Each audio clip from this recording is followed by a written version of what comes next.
തിരുനാമത്തിന് മഹത്വമുണ്ടാകട്ടെ. ഇത്രയും ആദരണീയരായ ഔഗൻ റമ്പാച്ചൻ, മാന്യായ മത്തായിക്കുട്ടി അച്ഛൻ, കർത്താവിൽ സ്നേഹിക്കപ്പെട്ടവരെ,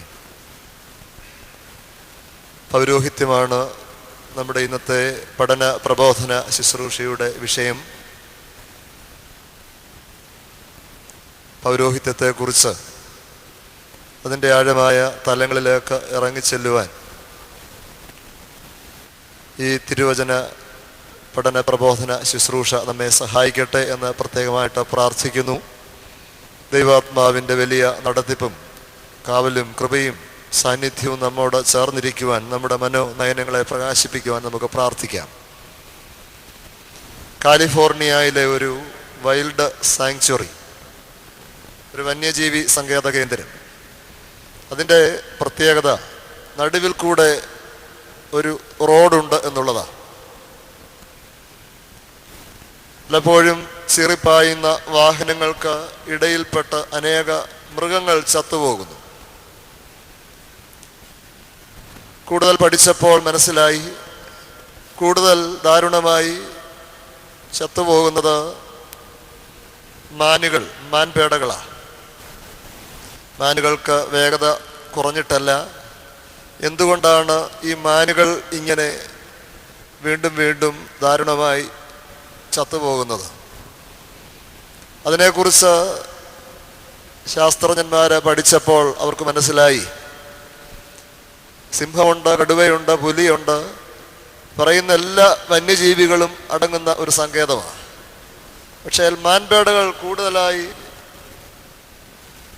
ചത്തൊടുങ്ങുന്നു, പ്രത്യേകിച്ച് വാഹനങ്ങൾ ഇടിച്ച്. അതിൻ്റെ കാരണങ്ങളിലേക്ക് ചെന്നപ്പോൾ അവർക്ക് മനസ്സിലായി, സിംഹം അല്ലെങ്കിൽ കടുവ ഈ റോഡ് ക്രോസ് ചെയ്യുവാനായിട്ട് തീരുമാനിച്ചാൽ അത് ചാടിയിരിക്കും. പക്ഷെങ്കിൽ മാൻപേടകൾ റോഡ് ക്രോസ് ചെയ്യുവാനായിട്ട് ഏതാണ്ട് 3/4 പങ്ക് കടന്നു ചെല്ലും. അപ്പോഴാകും ഏതെങ്കിലും വാഹനം കാണുന്നത്. ഈ മാൻപേടകൾ തിരിഞ്ഞോടും. ഈ സമയത്താണ് ദാരുണമായ അന്ത്യം സംഭവിക്കുന്നത്. ഇത് മാൻപേടയുടെ അല്ലെങ്കിൽ ഒരു മ്യൂസിയത്തിലെ കാര്യം പറയുവാൻ വേണ്ടിയല്ല ഞാൻ ഉദ്ദേശിക്കുന്നത്. സിംഹം ഒരു തീരുമാനമെടുത്താൽ അത് മറുവശം ചാടിയിരിക്കും. കടുവ ഒരു തീരുമാനമെടുത്താൽ അതും മറുവശം ചാടിയിരിക്കും. മറ്റ് ഏത് മൃഗങ്ങളും ഒരു തീരുമാനമെടുത്താൽ ആ ഒരു തീരുമാനത്തിൽ ഉറച്ചു നിൽക്കും. ചാടാൻ തീരുമാനിച്ചാൽ ചാടിയിരിക്കും. മാൻപേടകളാകട്ടെ ചാടുവാൻ തീരുമാനിച്ചാൽ ഏതാണ്ട് പകുതി 3/4 പങ്കൊക്കെ ചെല്ലുമ്പോൾ എന്തെങ്കിലും വാഹനം കാണുമ്പോൾ തിരിഞ്ഞോടും. അപ്പോൾ അപകടം സംഭവിക്കും. നടു റോഡിൽ പടവട്ടം തല്ലുന്ന മാൻപേടകൾ ഇത് മാനിൻ്റെ മാത്രം കാര്യമല്ല. ആത്മീയ ജീവിതത്തിൽ, ആത്മീയ യാത്രയിലും ഇതുപോലെ നടു റോഡിൽ പടവട്ടം തല്ലുന്ന അനേക കുടുംബങ്ങളെ നമ്മളിന്ന് കാണുന്നുണ്ട്. സഭയിൽ നിന്ന്, സത്യവിശ്വാസത്തിൽ നിന്ന്, പാവനമായ വിശ്വാസത്തിൽ നിന്ന്, ശ്ലൈഹികവും കുറ്റമില്ലാത്തതുമായ ഈ ഓർത്തഡോക്സ വിശ്വാസത്തിൽ നിന്ന് വഴുതിപ്പോകുന്ന, കുതറിപ്പോകുന്ന അനേകരെ നാം ഇന്ന് കണ്ടുമുട്ടുന്നു. വ്യക്തമായ ഒരു നിലപാടില്ല. ഒരു തീരുമാനമെടുത്താൽ ആ തീരുമാനത്തിൽ നിലനിൽക്കുവാനായിട്ട് സാധിക്കുന്നില്ല. ആരെങ്കിലും എന്തെങ്കിലുമൊക്കെ വന്ന് പറയുന്നത് കേട്ട് അതാണ് ശരി, ഇതാണ് ശരി, അവസാനം തള്ളിപ്പറയുന്നത് ആത്മീയമായി ജനിപ്പിച്ച പാവന സഭാമാതാവിനെയാണ്. പിന്നെ സഭയുടെ കാര്യങ്ങളൊക്കെ തെറ്റാണ്, അതങ്ങനെയാണ്, വേദപുസ്തകം ഇങ്ങനെയാണ് പറയുന്നത്. പൗരോഹിത്യം, അതാണ് നമ്മുടെ വിഷയം. ഈ പറയുന്ന പുതിയ ഉപദേശിമാർ പൗരോഹിത്യത്തിൻ്റെ ആവശ്യമില്ല,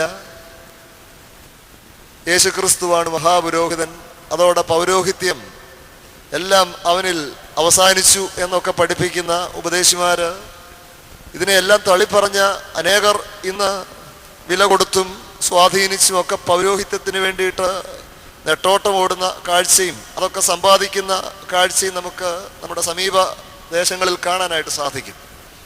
അതുകൊണ്ട് ഈ പൗരോഹിത്യത്തെക്കുറിച്ചും പൗരോഹിത്യ പരമ്പരയെക്കുറിച്ചും ഒക്കെ വ്യക്തമായ ഒരു ബോധം നമുക്ക് വളരെയേറെ അനിവാര്യമായിരിക്കുന്നു, ആവശ്യമായിരിക്കുന്നു. അതുകൊണ്ടാണ് ഈ ഒരു വിഷയം ഇന്നത്തെ ഈ പ്രബോധന ശുശ്രൂഷയുടെ മുഖ്യ വിഷയമായിട്ട് തിരഞ്ഞെടുക്കുന്നത്. പാതാള ഗോപുരങ്ങൾക്ക് ബലബന്ധം ചെയ്യുവാനാവാത്ത പരിശുദ്ധ സഭയെ തമ്പുരാൻ പാറമേൽ, വിശ്വാസമാകുന്ന പാറമേൽ സ്ഥാപിച്ചപ്പോൾ പരിശുദ്ധ സഭയിൽ അതിൻ്റെ നടത്തിപ്പിന് വേണ്ടി ഏർപ്പെടുത്തിയ മർമ്മപ്രധാനമായ ക്രമീകരണമാണ് പൗരോഹിത്യം എന്ന് പറയുന്നത്. പിതാവാം ദൈവം സകല അധികാരങ്ങളോടും കൂടെ തൻ്റെ ഏകപുത്രനെ ഈ ലോകത്തിലേക്ക് അയച്ചു. അവിടുന്ന് കൽപ്പിക്കുന്നു, ഞാനും പിതാവും ഒന്നാണ്, എന്നെ കണ്ടവൻ പിതാവിനെ കണ്ടിരിക്കുന്നു എന്നൊക്കെ പറഞ്ഞവൻ ആ കർത്താവായ യേശുക്രിസ്തു ഒരിക്കൽ പറഞ്ഞു, ഞാൻ തന്നെ ശബദിൻ്റെയും കർത്താവാകുന്നു, മനുഷ്യപുത്രൻ. ഇവിടെ യേശുതമ്പുരാൻ താൻ തെരഞ്ഞെടുത്ത് വേർചൊല്ലി വിളിച്ച പന്തിരി വരെ പ്രത്യേകമായി ഏൽപ്പിച്ചു കൊടുത്ത പൗരോഹിത്യ ശുശ്രൂഷ, അത് കൈവയ്പിനാൽ ഇന്നും സഭ തുടർന്ന് പോരുകയാണ്. ഈ പൗരോഹിത്യത്തിൻ്റെ ചരിത്രപരമായ പരിണാമങ്ങളിലേക്ക് നാം ഒന്ന് തിരിഞ്ഞു നോക്കാം. പഴയ നിയമ പൗരോഹിത്യ പരമ്പര, യഹോവയാം ദൈവം മാലാഖമാർ, 10 വൃന്ദം മാലാഖമാരെ തന്നെ സ്തുതിക്കുവാൻ, തന്നെ പുകഴ്ത്തുവാൻ, ആരാധിക്കുവാൻ വേണ്ടി തെരഞ്ഞെടുത്തു. വീണുപോയ ഒരു വൃന്ദം മാലാഖമാർ, അവരുടെ പേര് ന്യൂറോനോ. വീണുപോയ മാലാഖയ്ക്ക് പകരമായിട്ട് യഹോവയാം ദൈവം മനുഷ്യനെ സൃഷ്ടിച്ചു എന്നുള്ളത് സങ്കീർത്തനങ്ങളിൽ, എബ്രായ പാരമ്പര്യത്തിൽ ഒക്കെ നിറഞ്ഞു നിൽക്കുന്ന ഒരു പ്രധാനപ്പെട്ട ചിന്തയാണ്.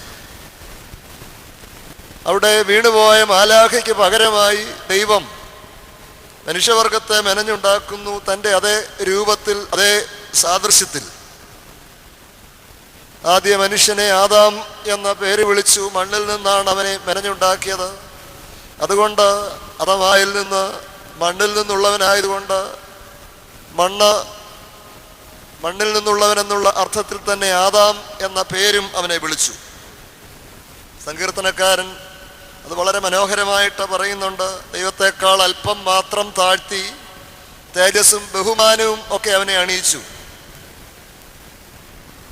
തൻ്റെ കൈകളുടെ പ്രവർത്തികൾക്ക് അവനെ അധിപതിയാക്കി, സകലവും അവൻ്റെ കാൽ കീഴാക്കി വെച്ചു കൊടുത്തു. 8-ാം സങ്കീർത്തനം. മണ്ണിനുണ്ടായ ഈ വലിയ വളർച്ചയിൽ മാലാഖമാർ അസൂയയോടെ നോക്കിയെന്ന് നമ്മൾ സാധാരണ പാടാറുണ്ട്. ഇവിടെ മണ്ണിൽ നിന്ന് മെനഞ്ഞുണ്ടാക്കിയ മനുഷ്യന് സാദൃശ്യവും സ്വരൂപവും മാത്രമല്ല, ജീവശ്വാസവും മാത്രമല്ല, അവന് നൽകിയത് പൗരോഹിത്യത്തിൻ്റെ ചില നൽവരങ്ങൾ കൂടിയാണ്. ഏദന്റെ പറുദീസായിൽ ദൈവം മനുഷ്യനെ ആക്കി വെക്കുമ്പോൾ അവന് പൗരോഹിത്യത്തിൻ്റെ ചില നൽവരങ്ങൾ കൂടെ നൽകിയതായിട്ട് നമ്മൾ വായിക്കുന്നുണ്ട്. ദുഃഖവെള്ളിയാഴ്ച 9-ാം മണി സദറ പരിശോധിച്ചാൽ അവിടെ നാം വായിക്കുന്നു, വെള്ളിയാഴ്ച ആദാം രാജാവും പുരോഹിതനും ദീർഘദർശിയുമായി തീർന്നു. 139-ാം സങ്കീർത്തനത്തിൽ ഇത് തന്നെ നാം ആവർത്തിക്കുന്നു. നീ മുമ്പും പിമ്പും എന്നെ അടച്ചു, നിന്റെ കൈ എൻ്റെ മേൽ വച്ചിരിക്കുന്നു. ശീമാ നമസ്കാരത്തിൽ നാം പാടുന്നത് പോലെ, സൃഷ്ടിച്ചന്മേൽ നിൻ കൈ വെച്ചു, ആദിയിൽ ആദത്തെ ദൈവം വെള്ളിതിനെ മണ്ണാൽ ഉളവാക്കി. അവന് കൽപ്പിച്ച് നൽകിയ ചില അധികാരങ്ങൾ അത് പൗരോഹിത്യത്തിൻ്റെ ചില നൽവരങ്ങളായിരുന്നു.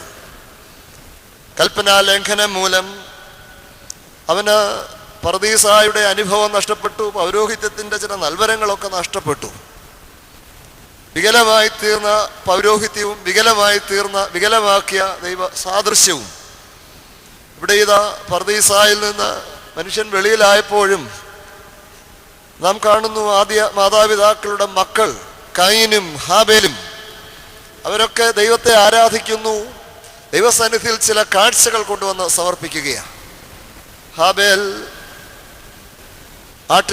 കൂട്ടത്തിൽ നിന്ന്, അതിൻ്റെ മേധസ്സിൽ നിന്ന് ഏറ്റവും ശ്രേഷ്ഠമായ ഒരു കാഴ്ചയുമായി ദൈവസന്നിധിയിലേക്ക് അടുത്തു വരികയാണ്. ദൈവം ഹാബേലിലും അവൻ്റെ കാഴ്ചയിലും പ്രസാദിച്ചു എന്ന് നാം വായിക്കുന്നു. ഇവിടെ ആദ്യ മാതാപിതാക്കൾ, അവരുടെ മക്കൾ കയീനും ഹാബേലും, അവരൊക്കെ ആരാധനയോടും ഈ പൗരോഹിത്യത്തിൻ്റെ ചില നൽവരങ്ങളോടും ബന്ധപ്പെട്ട് നിൽക്കുന്ന കാഴ്ചയാണ് നമുക്ക് കാണുവാനായിട്ട് സാധിക്കുന്നത്. അലക്സാന്ദ്രിയയിലെ വിശുദ്ധ ക്ലിമീസ് അദ്ദേഹം രേഖപ്പെടുത്തുന്നു, പുരോഹിതൻ എന്ന നിലയിൽ ആദാം ബലി അർപ്പിച്ചു ആയത് തുടരുവാൻ തൻ്റെ മക്കളെ ഉപദേശിച്ചിരുന്നതിനാൽ ഹാബേൽ ബലി അർപ്പിക്കുവാൻ പുറപ്പെട്ടു എന്നാണ് അദ്ദേഹം രേഖപ്പെടുത്തുന്നത്. ആട്ടിൻകൂട്ടത്തിൽ നിന്ന് ഏറ്റവും ശ്രേഷ്ഠമായ കാഴ്ചയുമായി ദൈവസന്നിധിയിലേക്ക് കൊണ്ടുവന്നു. ദൈവം ആ കാഴ്ചയിൽ പ്രസാദിപ്പിച്ചു. അങ്ങനെ വ്യക്തിപരമായ ചില യാഗാർപ്പണത്തിൻ്റെ കാഴ്ചകൾ പഴയ നിയമത്തിൻ്റെ താളുകളിൽ നമുക്ക് ഒളിഞ്ഞും തെളിഞ്ഞും കാണാനായിട്ട് സാധിക്കും. അങ്ങനെ യഹോവയുടെ നാമത്തിൽ ഒരു സമൂഹമായ ആരാധന ആരംഭിക്കുന്നു ഏനോശിൻ്റെ കാലമായപ്പോൾ. ഉൽപ്പത്തി 4:26. പൊതുവായ കൂട്ടമായ സാമൂഹിക ആരാധന ആവിർഭവിച്ചതോടെ ഒരു കാർമ്മികന്റെ സാന്നിധ്യം ആവശ്യമായിട്ട് വന്നു. കുടുംബത്തലവൻ ആരാധനയ്ക്ക് നേതൃത്വം നൽകി ഈ പൗരോഹിത്യത്തിൻ്റെ നൽവരങ്ങളെയൊക്കെ കൈകാര്യം ചെയ്തു. ജലപ്രളയം, അതിനുശേഷം നോഹ യഹോവയ്ക്ക് ഒരു യാഗപീഠം പണിതു. ശുദ്ധിയുള്ള പറവകളെയും ശുദ്ധിയുള്ള മൃഗങ്ങളെയും സൗരഭ്യ ധൂപത്തോടെ യാഗം കഴിച്ചു എന്ന് നാം വായിക്കുന്നു.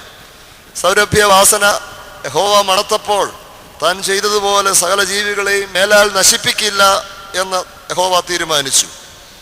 വീണ്ടും ചരിത്രത്തിൻ്റെ താളുകൾ മുൻപോട്ട് മറിക്കുമ്പോൾ അബ്രഹാം ഒരു ജനത്തിൻ്റെ നെടുനായകത്വം വഹിക്കുവാൻ അബ്രഹാമിനെ ദൈവം തെരഞ്ഞെടുക്കുന്നു.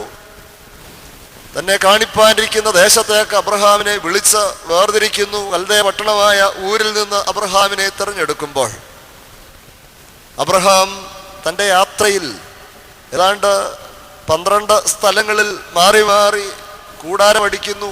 കൂടാരം അടിച്ചിടത്തൊക്കെ ഒരു യാഗപീഠം പണിത് യഹോവയ്ക്ക് യാഗമർപ്പിക്കുന്നു. അബ്രഹാമിൻ്റെ ഈ യാത്ര യാഗത്തോടും യാഗപീഠത്തോടും ഒക്കെ വളരെ ബന്ധപ്പെട്ട ഒരു യാത്രയാണ്.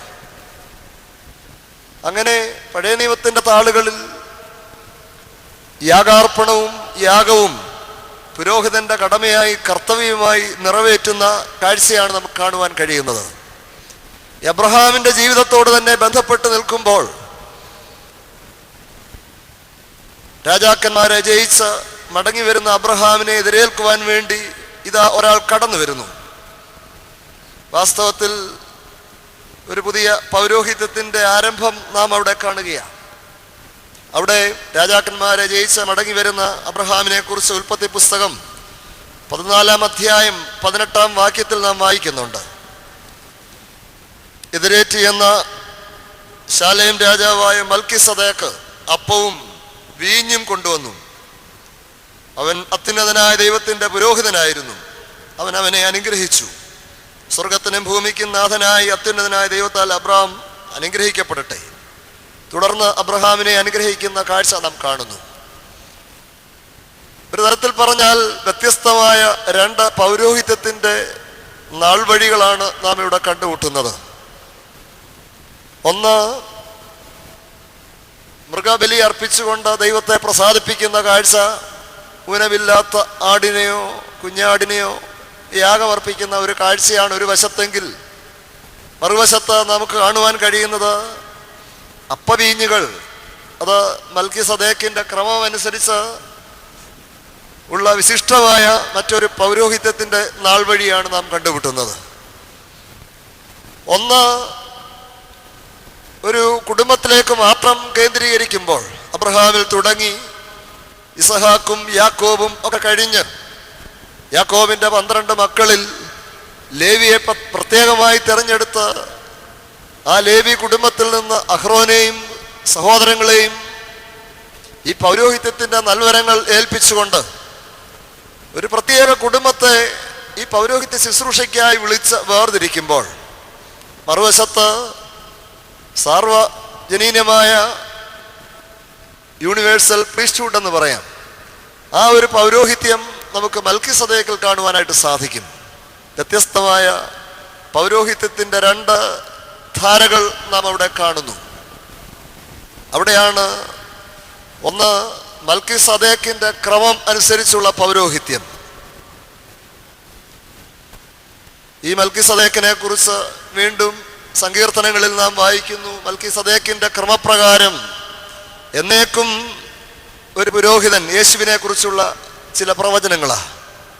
എബ്രായ ലേഖനത്തിലേക്ക് വരുമ്പോഴാണ് ഈ മൽക്കിസദേക്കിനെ കുറിച്ച് കുറെ കൂടെ വ്യക്തമായി നാം വായിക്കുന്നത്. എബ്രായ ലേഖനം അതിൻ്റെ 7-ാം അധ്യായം, 7-ാം അധ്യായത്തിൽ മൽക്കിസദേക്കിനെ കുറിച്ച് വളരെ വ്യക്തമായി നാം വായിക്കുന്നു. ശാലേം രാജാവും അത്യുന്നതനായ ദൈവത്തിന്റെ പുരോഹിതനുമായ മൽക്കിസദേക്ക് രാജാക്കന്മാരെ ജയിച്ച് മടങ്ങി വരുന്ന അബ്രഹാമിനെ എതിരേറ്റ് അനുഗ്രഹിച്ചു. അബ്രഹാം അവന് സകലത്തിലും 10-1 കൊടുത്തു. അവന്റെ പേരിന് ഒന്നാമത് നീതിയുടെ രാജാവെന്നും പിന്നെ ശാലേം രാജാവെന്ന് വെച്ചാൽ സമാധാനത്തിന്റെ രാജാവെന്നും അർത്ഥം. അവനെക്കുറിച്ച് പറയുന്നു, അവന്റെ ചരിത്രം പറയുന്നു. അവന് പിതാവില്ല, മാതാവില്ല, വംശാവലിയില്ല, ജീവാരംഭവും ജീവാവസാനവുമില്ല. അവൻ ദൈവപുത്രന് തുല്യനായി എന്നേക്കും പുരോഹിതനായിരിക്കുന്നു. ഇവിടെ ഇതാ ദൈവപുത്രന് സദൃശനായ ഒരു പുരോഹിതൻ, പൗരോഹിത്യത്തിൻ്റെ ശ്രേഷ്ഠമായ ഒരു നിഴൽ നാം കണ്ടുമുട്ടുന്നത് ഇവിടെ ഉൽപ്പത്തി പുസ്തകം 14-ാം അധ്യായത്തിലാണ്. ഒരു പൗരോഹിത്യത്തിൻ്റെ ആരംഭം നാം അവിടെ കാണുകയാണ്. ദൈവപുത്രന് യേശുക്രിസ്തുവിൻ്റെ പൗരോഹിത്യത്തിൻ്റെ ഒരു തണലായി, ഒരു നിഴലായി പഴയ നിയമ പൗരോഹിത്യത്തിൻ്റെ താളുകളിൽ നാം കണ്ടുമുട്ടുന്നത് മൽക്കിസദേക്കിൻ്റെ ക്രമപ്രകാരമാണ്. മൽക്കിസദേക്ക്, മൽക്കോ എന്ന് പറഞ്ഞാൽ തന്നെ രാജാവ്, സാദേക്ക് നീതിയുടെ രാജാവ്. പേരിൽ തന്നെ അതിൻ്റെ അർത്ഥമുണ്ട്. ശാലേം, യെരുശലേമിൻ്റെ പഴയ പേര് ശാലേം എന്നാണ് ചരിത്രകാരന്മാർ പറയുന്നത്. ഈ ശാലേമിലെ രാജാവായ മൽക്കിസദേക്ക് രാജാവ് മാത്രമല്ല, അവൻ അണച്ചു വന്നത് ഒരു പൗരോഹിത്യ ശുശ്രൂഷയും കൂടിയാണ്. ഈ പൗരോഹിത്യത്തിൽ പ്രധാനമായി നാം കണ്ടുമുട്ടുന്നത് അപ്പവീഞ്ഞുകൾ കാഴ്ചയണച്ചുകൊണ്ടുള്ള ഒരു ആരാധനയാണ് മൽക്കിസദേക്ക് നിർവഹിക്കുന്നത്. മറുവശത്ത് ഒരു കുടുംബത്തിലേക്ക് മാത്രം ക്ലിപ്തമായ പൗരോഹിത്യത്തിൽ അവിടെ നാം കണ്ടുമുട്ടുന്നത് യാഗമൃഗങ്ങളെ അർപ്പിച്ചുകൊണ്ട് രക്തം ചൊരിയുന്ന രക്താർപ്പിതമായ ഒരു ബലി അർപ്പണമായിരുന്നുവെങ്കിൽ ഇവിടെ മൽക്കിസദേക്ക് അണച്ച കാഴ്ചയുടെ പ്രത്യേകതയായി നാം കാണുന്നത് അവിടെ രക്താർപ്പിതമായ ബലിയല്ല, രക്തരഹിതമായ അപ്പവീഞ്ഞുകളുടെ കാഴ്ചയർപ്പണം നാം കണ്ടുമുട്ടുകയാണ്. വാസ്തവത്തിൽ ദൈവപുത്രൻ അവൻ തെരഞ്ഞെടുക്കുന്നതും ഈ മൽക്കിസദേക്കിൻ്റെ വിശിഷ്ടമായ പൗരോഹിത്യമാണ്. ഇവിടെ വീണ്ടും ചരിത്രത്തിൻ്റെ നാൾവഴിയിൽ നാം കണ്ടുമുട്ടുന്നു, ലേവിയ കുടുംബം മുഴുവൻ പുരോഹിതന്മാരല്ല. ആ കുടുംബത്തിൽ അഹ്റോനെ പ്രത്യേകമായി തെരഞ്ഞെടുത്തു. അഹ്റോന്റെ സഹോദരങ്ങൾ, അവൻ്റെ സന്തതി പരമ്പര തലമുറയായി ഈ പൗരോഹിത്യം കൈകാര്യം ചെയ്തു വരികയാണ്. അങ്ങനെ തെരഞ്ഞെടുക്കപ്പെട്ട പഴയ നിയമ അഹ്റോന്യ ലേവ്യ പൗരോഹിത്യം, അതാണ് ഒരു വശത്തെങ്കിൽ മറുവശത്ത് മൽക്കിസദേക്കിൻ്റെ ക്രമം അനുസരിച്ചുള്ള പൗരോഹിത്യമാണ്. ഈ അഹ്റോന്യ പൗരോഹിത്യം നൂറ്റാണ്ടുകൾ കടന്ന് അത് സഖറിയ പുരോഹിതനിൽ എത്തിച്ചേരുകയാണ്. സഖറിയ പുരോഹിതനിൽ എത്തിച്ചേരുമ്പോൾ പതിവ് പോലെ തനിക്ക് നറുക്ക് വീണു. പുരോഹിതൻ ഇവിടെ ഇത് ധൂപം അർപ്പിക്കുവാൻ വേണ്ടി ദേവാലയത്തിൽ അതിവിശുദ്ധ സ്ഥലത്തേക്ക് പ്രവേശിക്കുമ്പോൾ അവന് ഒരു ദർശനമുണ്ടാവുകയാണ്. അവൻ്റെ സംസാരശേഷി നഷ്ടപ്പെടുകയാണ്. അവിടെ വെച്ച് ദൈവത്തെ കണ്ടുകൊണ്ട്, ദൈവത്തെ മുഖാമുഖം കണ്ടുകൊണ്ട് ആ വലിയ ദർശനം പ്രവാചകന് അരുളപ്പാട് ലഭിക്കുകയാണ്. യോഹന്നാനെ കുറിച്ച്, തനിക്ക് ലഭിക്കുവാൻ പോകുന്ന, ജനിക്കുവാൻ പോകുന്ന യോഹന്നാനെ കുറിച്ചുള്ള ദീർഘദർശനം നാം അവിടെ വായിക്കുന്നു ലൂക്കോസിന്റെ സുവിശേഷത്തിൽ. ലേവ്യ പൗരോഹിത്യത്തിൽ ഉൾപ്പെട്ട യോഹന്നാൻ, സ്നാപക യോഹന്നാൻ, അതേസമയം തന്നെ യേശു തമ്പുരാൻ അവൻ ജനിച്ചത് മറ്റൊരു കുടുംബത്തിലാണ്. യൂദാ കുടുംബത്തിൽ, യഹൂദാ കുടുംബത്തിൽ അവൻ മനുഷ്യാവതാരം ചെയ്യുകയാണ്. അവിടെയാണ് എബ്രായ ലേഖനം 7-ാം അധ്യായം വാസ്തവത്തിൽ മനസ്സിരുത്തി വായിക്കേണ്ട, പഠിക്കേണ്ട ഒരു വേദഭാഗമാണ്. 7-ാം അധ്യായത്തിൻ്റെ 12 മുതലുള്ള വാക്യങ്ങൾ. അതിനകത്ത് പലപ്പോഴും ദുർവ്യാഖ്യാനം ചെയ്യുന്ന ചില ഭാഗങ്ങൾ ഉള്ളതുകൊണ്ടാണ് ഈ ഒരു ഭാഗം നമ്മുടെ ചിന്തയ്ക്ക് ആധാരമായി തിരഞ്ഞെടുക്കുന്നത്. എബ്രായ ലേഖനം അതിൻ്റെ 7-ാം അധ്യായം 12-ാം വാക്യം പലപ്പോഴും പലരും ദുർവ്യാഖ്യാനം ചെയ്യുന്ന ഒരു വേദഭാഗം കൂടിയാണ്. പൗരോഹിത്യം മാറിപ്പോകുന്ന പക്ഷം ന്യായപ്രമാണത്തിനും കൂടി മാറ്റം വരേണ്ടത് ആവശ്യമാണ്. എന്നാൽ ഇതാരെക്കുറിച്ച് പറഞ്ഞിരിക്കുന്നുവോ അവൻ വേറൊരു ഗോത്രത്തിലുള്ളവൻ, ആ ഗോത്രത്തിൽ ആരും യാഗപീഠത്തിൽ ശുശ്രൂഷ ചെയ്തിട്ടില്ല. ദൈവപുത്രനായ യേശുക്രിസ്തുവിനെ കുറിച്ച് പരാമർശിക്കുമ്പോൾ അവൻ ജനിച്ചത് യഹൂദ ഗോത്രത്തിലാണ്, ലേവിയ ഗോത്രത്തിലല്ല. യഹൂദായിൽ നിന്ന് നമ്മുടെ കർത്താവ് ഉദിച്ചു എന്ന് സ്പഷ്ടമാണല്ലോ. ആ ഗോത്രത്തോട് മോശ പൗരോഹിത്യം സംബന്ധിച്ച് ഒന്നും കൽപ്പിച്ചിട്ടില്ല. ജഡസംബന്ധമായ കൽപ്പനയുടെ പ്രമാണത്താലല്ല, അഴിഞ്ഞു പോകാത്ത ജീവന്റെ ശക്തിയാൽ ഉളവായ വേറെ ഒരു പുരോഹിതൻ മൽക്കിസദേക്കിന് സദൃശനായി ഉദിക്കുന്നു എങ്കിൽ അത് ഏറ്റവും അധികം തെളിയുന്നു. നീ മൽക്കിസദേക്കിന്റെ ക്രമപ്രകാരം എന്നേക്കും പുരോഹിതൻ എന്നാണല്ലോ സാക്ഷീകരിച്ചത്. ഇവിടെ ഞാൻ പറഞ്ഞു വന്നത്, ഒന്ന്, ലേവിയ ഗോത്രത്തിൽ ഉൾപ്പെട്ട അഹ്റോൻ കൈകാര്യം ചെയ്ത ഒരു പൗരോഹിത്യ പരമ്പരയാണ്. അവരെ സംബന്ധിച്ച് ന്യായപ്രമാണമാണ് അതിൻ്റെ എല്ലാം അടിസ്ഥാനം. ഇവിടെ നാം വായിക്കുന്നു, പൗരോഹിത്യം മാറിപ്പോകുന്ന പക്ഷം ന്യായപ്രമാണത്തിന് കൂടെ മാറ്റം വരേണ്ടത് ആവശ്യമാണ്. ഇംഗ്ലീഷ് പരിഭാഷ പരിശോധിക്കുമ്പോഴാണ് കുറെ കൂടെ നമുക്കത് വ്യക്തമാകുന്നത്. For the priesthood being change of necessity there is also a change of the law. നിയമത്തിനും കൂടെ ന്യായപ്രമാണത്തെ നീക്കുവാനല്ല, അതിനെ നിവർത്തിക്കുവാനാണ് താൻ വന്നത് എന്ന് മനുഷ്യപുത്രനായ യേശുക്രിസ്തു കൽപ്പിക്കുന്നു. ആകാശവും ഭൂമിയും ഒഴിഞ്ഞു പോകും വരെ സകലവും നിവർത്തിയാകുവോളം ന്യായപ്രമാണത്തിൽ നിന്നൊരു വള്ളിയാകട്ടെ പുള്ളിയാകട്ടെ ഒരു നാളും മാറുകയില്ല എന്നും അവിടുന്ന് കൽപ്പിക്കുന്നു. ഇവിടെ ന്യായപ്രമാണ കൽപ്പനകൾക്കെല്ലാം വ്യർത്ഥമായ അർത്ഥവും ആചരണവും യേശുക്രിസ്തുവിൽ കൂടെ സഭ പ്രാപിക്കുകയാണ്. പഴയ നിയമ ന്യായപ്രമാണം എന്ത് കൽപ്പിച്ചോ, മോശയിൽ കൂടെ ലഭിച്ച ന്യായപ്രമാണം, ആ ന്യായപ്രമാണ കൽപ്പനകളെ തമ്പുരാൻ ഇവിടെ നിവർത്തിക്കുകയാണ്. ന്യായപ്രമാണത്തിൻ്റെ ഒരു പുനർവായന നമുക്ക് ഗിരിപ്രഭാഷണത്തിൽ കാണുവാനായിട്ട് സാധിക്കും. പഴയ നിയമത്തിൽ നാം വായിക്കുന്നു, കണ്ണിന് പകരം കണ്ണ്, പല്ലിന് പകരം പല്ല്, പകരത്തിന് പകരമുള്ള പ്രതിപകരം വീട്ടുന്ന ഒരു കാഴ്ചപ്പാടാണ് പഴയ നിയമ ന്യായപ്രമാണത്തിലെങ്കിൽ പുതിയ നിയമത്തിലേക്ക് നാം വരുമ്പോൾ യേശു തമ്പുരാൻ ഒരു പുതിയ പ്രമാണം ഏർപ്പെടുത്തുക. പഴയതിനെ നീക്കുകയല്ല, മറിച്ച് അതിനെ നിവർത്തിച്ച് കാണിക്കുകയാണ്. എന്താണ് പഴയ നിയമം പറയുന്നതെന്ന് വ്യക്തമാക്കുകയാണ് യേശു തമ്പുരാൻ പുതിയ നിയമത്തിൽ ചെയ്യുന്നത്. ഒരു തരത്തിൽ പറഞ്ഞാൽ ന്യായപ്രമാണം എന്തിൻ്റെ നിഴലായിരുന്നുവോ അതിൻ്റെ പൂർണ്ണത, അതിൻ്റെ യഥാർത്ഥ രൂപം യേശു തമ്പുരാൻ നമുക്ക് കാണിച്ചു തരികയാണ്. ഇവിടെ പഴയ നിയമ ന്യായപ്രമാണം ഏറ്റുവാങ്ങിയ മോശ, ആ മോശ എന്ത് സംസാരിച്ചുവോ, മോശയിൽ കൂടെ ജനം എന്ത് മനസ്സിലാക്കിയോ, അതിൻ്റെ എല്ലാം ശരിയായ അന്തരാർത്ഥം യേശു തമ്പുരാൻ പർവ്വതത്തിൻ്റെ മുകളിൽ കയറിയിരുന്ന ജനത്തോട് വിസ്തരിച്ചു കൊടുക്കുകയാണ്. മോശ മുഖാന്തരം വന്ന ന്യായപ്രമാണത്തെ നീക്കുവാനല്ല, മറിച്ച് അതിൻ്റെ ശരിയായ പൊരുൾ തിരിച്ച് മനസ്സിലാക്കുവാൻ, അതിൻ്റെ ആത്മാവിനെ ശരിയായി വ്യാഖ്യാനിച്ചു കൊടുക്കുവാനായിട്ടാണ് യേശു തമ്പുരാൻ തുനിയുന്നത്. അതുകൊണ്ട് യേശു തമ്പുരാൻ ജനിച്ചതും വളർന്നതും ജീവിച്ചതും ഒക്കെ തികഞ്ഞ ഒരു യഹൂദനായിട്ട് തന്നെയാണ്. യഹൂദനായി ജനിച്ചവൻ യഹൂദ മര്യാദകളെ പാലിക്കുകയാണ്.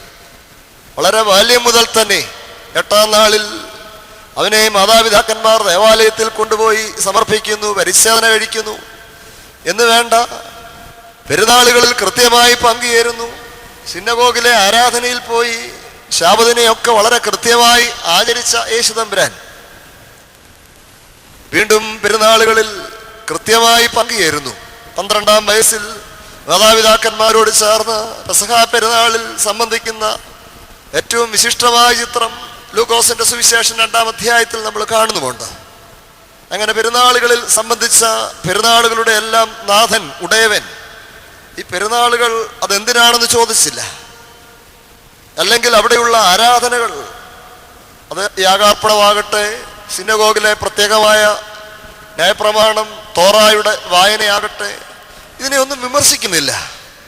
മറിച്ച് അതിൻ്റെയൊക്കെ ശരിയായ പൊരുൾ മനസ്സിലാക്കുവാനും ഗ്രഹിക്കുവാനും അവിടെയുള്ള ശാസ്ത്രിമാരോട് കാര്യങ്ങൾ ചോദിച്ച് മനസ്സിലാക്കുവാനും അവരുടെ സംശയങ്ങൾക്ക് നിവാരണം വരുത്തുവാനും ഒക്കെ യേശു തമ്പുരാൻ തുനിയുകയാണ്.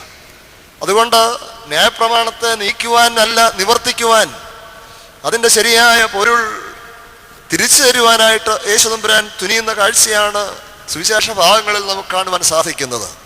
അവിടെ നടക്കുന്ന യാഗാർപ്പണമാകട്ടെ, അവിടെ നടക്കുന്ന തോറായുടെ പ്രവചനങ്ങളുടെ വ്യാഖ്യാനമാകട്ടെ, ഇതിനെയൊന്നും തമ്പുരാൻ വിമർശിക്കുന്നില്ല. മറിച്ച് അതിൻ്റെയൊക്കെ ശരിയായ അർത്ഥം അവിടെ വ്യാഖ്യാനിച്ചു കൊടുക്കുകയാണ്. പതിവ് പോലെ പെരുന്നാളുകളിൽ പങ്കെടുത്തവൻ സിനഗോഗിൽ ചെന്നു, പ്രവാചകന്റെ പ്രവചന പുസ്തകം, യെശയ്യാ പ്രവാചകന്റെ പുസ്തകം എടുത്ത് വായിക്കുന്നു. 12-ാം വയസ്സിൽ ശാസ്ത്രിമാരോട് കാര്യങ്ങൾ ചോദിക്കുകയും അതിൻ്റെ അർത്ഥം മനസ്സിലാക്കുകയും ചെയ്യുന്നു. അവൻ്റെ ആ വലിയ പരിജ്ഞാനം തിരിച്ചറിഞ്ഞപ്പോൾ അവർക്ക് പോലും അത്ഭുതമായി എന്ന് സുവിശേഷങ്ങളിൽ നമ്മൾ വായിക്കുന്നു. ഇവിടെ ഇതാ യേശു തമ്പുരാന് വയസ്സ് 30 സ്നാനമേൽക്കുവാൻ വേണ്ടി യോഹന്നാന്റെ അടുത്തേക്ക് ചെല്ലുകയാണ്. ലൂക്കോസിന്റെ സുവിശേഷം 3-ാം അധ്യായം 21, 22, 23 വാക്യങ്ങളിൽ നാം അത് വായിക്കുന്നു. വാസ്തവത്തിൽ ഇവിടെ ഉയരുന്ന ഒരു ചോദ്യം, എന്തിനാണ് യേശു തമ്പുരാൻ ഈ സ്നാനം സ്വീകരിച്ചത്? പഴയ നിയമ സ്നാനം, അതിൻ്റെ പ്രധാനപ്പെട്ട ഉദ്ദേശം, ഇത് പാപമോചന സ്നാനമാണ്, മാനസാന്തരത്തിൻ്റെ സ്നാനമാണ്. പാപം ചെയ്യാത്തവൻ, പാപമില്ലാത്തവൻ എന്തിന് ഈ യോർദാനിലേക്ക് കടന്നു ചെന്നു? യോഹന്നാനിൽ നിന്ന് സ്നാനം സ്വീകരിക്കുവാൻ വേണ്ടി ഒരുമ്പെട്ടു. അവിടെയാണ് യേശു തമ്പുരാൻ തന്നെ പറയുന്നത്, സകല നീതിയും നിവർത്തിക്കേണ്ടതാകുന്നു, സകല നീതിയും നിവർത്തിക്കേണ്ടതാകുന്നു.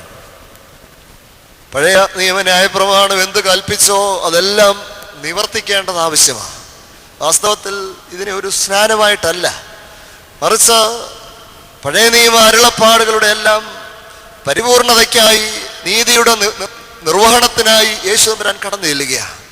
അവിടെ ഓർക്കേണ്ട ഒരു പ്രധാനപ്പെട്ട സംഗതി, പഴയ നിയമത്തിൽ കരപൂരണ യാഗം എന്ന് പറയുന്ന ഒരു യാഗമുണ്ട്.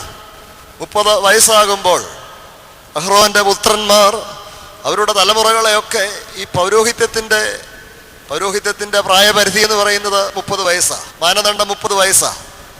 ഈ 30 വയസ്സ് പ്രായമാകുമ്പോൾ, സംഖ്യാപുസ്തകം 4-ാം അധ്യായം 2-ാം വാക്യത്തിൽ നാം അത് വായിക്കുന്നു, ഈ 30 വയസ്സ് പൂർത്തിയാകുമ്പോൾ ഇവിടെ ഇതാ പൗരോഹിത്യത്തിന്റെ ശുശ്രൂഷയ്ക്കായി ലേവ്യ കുടുംബത്തിൽ അഹ്റോന്റെ ഗോത്രത്തിൽ പെട്ടവർ കടന്നു ചെല്ലുന്ന ഒരു കാഴ്ച നമുക്ക് കാണാനായിട്ട് സാധിക്കും. ഇവിടെ ഇതാ യേശു തമ്പുരാനും വളരെ കൃത്യമായി 30 വയസ്സായപ്പോൾ തൻ്റെ ദൗത്യം നിർവഹിക്കുവാൻ വേണ്ടി യോർദാനിലേക്ക് കടന്നു ചെല്ലുകയാണ്. തനിക്ക് മാനസാന്തരം ആവശ്യമായിട്ട് അല്ല, പാപത്തിൻ്റെ മോചനം ആവശ്യമായിട്ടല്ല, മറിച്ച് ന്യായപ്രമാണത്തിൻ്റെ നിവർത്തിക്ക് വേണ്ടി യേശു തമ്പുരാൻ യോർദാനിലേക്ക് കടന്നു ചെല്ലുകയാണ്. ഒരു കാലയളവിൽ നിഴലായ ലേവ്യ പൗരോഹിത്യത്തിന് പകരമായി അതിൻ്റെ പൊരുളായ നിത്യ സാർവ ലൗകിക പൗരോഹിത്യത്തെ താൻ സ്ഥാപിക്കുക. യേശു തമ്പുരാൻ ഇവിടെ സ്ഥാപിച്ചത് എറ്റേണൽ ആൻഡ് യൂണിവേഴ്സൽ പ്രീസ്റ്റ്ഹുഡ്. യഹൂദ വംശജനായിരുന്ന, ലേവ്യ അല്ലായിരുന്ന, അതേസമയം തന്നെ ലേവ്യ ഗോത്രത്തിൽ ഉൾപ്പെട്ട യോഹന്നാനിൽ നിന്ന് താൻ സ്വീകരിച്ചതല്ല ഈ നിത്യ പൗരോഹിത്യം എന്ന് പറയുന്നത്. മോശ മുഖാന്തരം ഉടയവനായ ദൈവം എന്തേൽപ്പിച്ചിരുന്നുവോ ആ പൗരോഹിത്യം യോഹന്നാനിൽ നിന്ന് തിരികെ വാങ്ങുവാൻ വേണ്ടി യോർദാനിലേക്ക് താൻ കടന്നു ചെല്ലുകയാണ്. നമ്മൾ പലപ്പോഴും പാടും, ആദ്യാചാര്യത്വം കൈക്കൊണ്ടഹറോൻ മൂശയൊടൊന്നീച്ച് സ്കാറിയായി കതു നൽകി മൂശ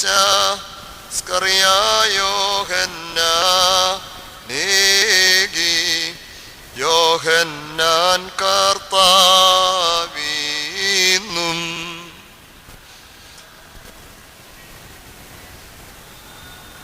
നാനാ സൃഷ്ടി വിഭാഗങ്ങൾക്കേകി ശ്ലീഹന്മാർ. എപ്പോഴും പാടുമ്പോൾ അതിൻ്റെ അർത്ഥം മാറിപ്പോകുന്നു. യോഹന്നാൻ കർത്താവീന്നും പ്രാപിക്കുകയാണ്. യാബുല മോറാൻ എന്ന് പറഞ്ഞാൽ അതിൻ്റെ ശരിയായ അർത്ഥം ഹി ടേക്ക് ദ പ്രീസ്റ്റ്ഹുഡ്, അവനിൽ നിന്ന് പൗരോഹിത്യം തിരികെ എടുക്കുകയാണ്. ലേവ്യ ഗോത്രത്തിന്, അഹ്റോന്റെ കുടുംബത്തിന് താൻ എന്തു കൊടുത്തുവോ, ഉടമസ്ഥനായ ദൈവം തൻ്റെ ഏകജാതൻ വഴി ആ പൗരോഹിത്യത്തെ തിരികെ എടുക്കുകയാണ്. പഴയ നിയമ പൗരോഹിത്യത്തെ യോഹന്നാനിൽ നിന്ന് കർത്താവ് തിരികെ എടുക്കുകയാണ്. നാം അതാ ശരിയായി പാടുമ്പോൾ യോഹന്നാൻ കർത്താവിനുമല്ല കർത്താവീന്നും. ചെറിയ ഒരക്ഷരത്തിൻ്റെ ഉച്ചാരണമാണ് വ്യത്യാസം. യാബുല മോറാൻ കർത്താവീന്നും യോഹന്നാൻ കർത്താവീന്നും സ്വീകരിക്കുകയാണ്. യോഹന്നാൻ കർത്താവിന് കൊടുക്കുകയല്ല, കർത്താവിന് കൊടുത്തു. ലേവ്യ കുടുംബത്തിന് എന്ത് കൊടുത്തുവോ അത് യോഹന്നാൻ തിരികെ കൊടുക്കുകയാണ്. വീണ്ടും മഹാപുരോഹിതനായ യേശു ക്രിസ്തു, വളരെ വ്യക്തമായ എബ്രായ ലേഖനം തന്നെയാണ് യേശുവിൻ്റെ പൗരോഹിത്യം ഊന്നി പറയുന്നത്. അവിടെ 3-ാം അധ്യായത്തിൽ നാം ഇങ്ങനെയാണ് വായിക്കുന്നത്: നാം ഏറ്റുപറയുന്ന അപ്പോസ്തോലനും മഹാപുരോഹിതനുമായ യേശു ക്രിസ്തുവിനെ സൂക്ഷിച്ചു നോക്കണം. യേശു ക്രിസ്തു ആരാ?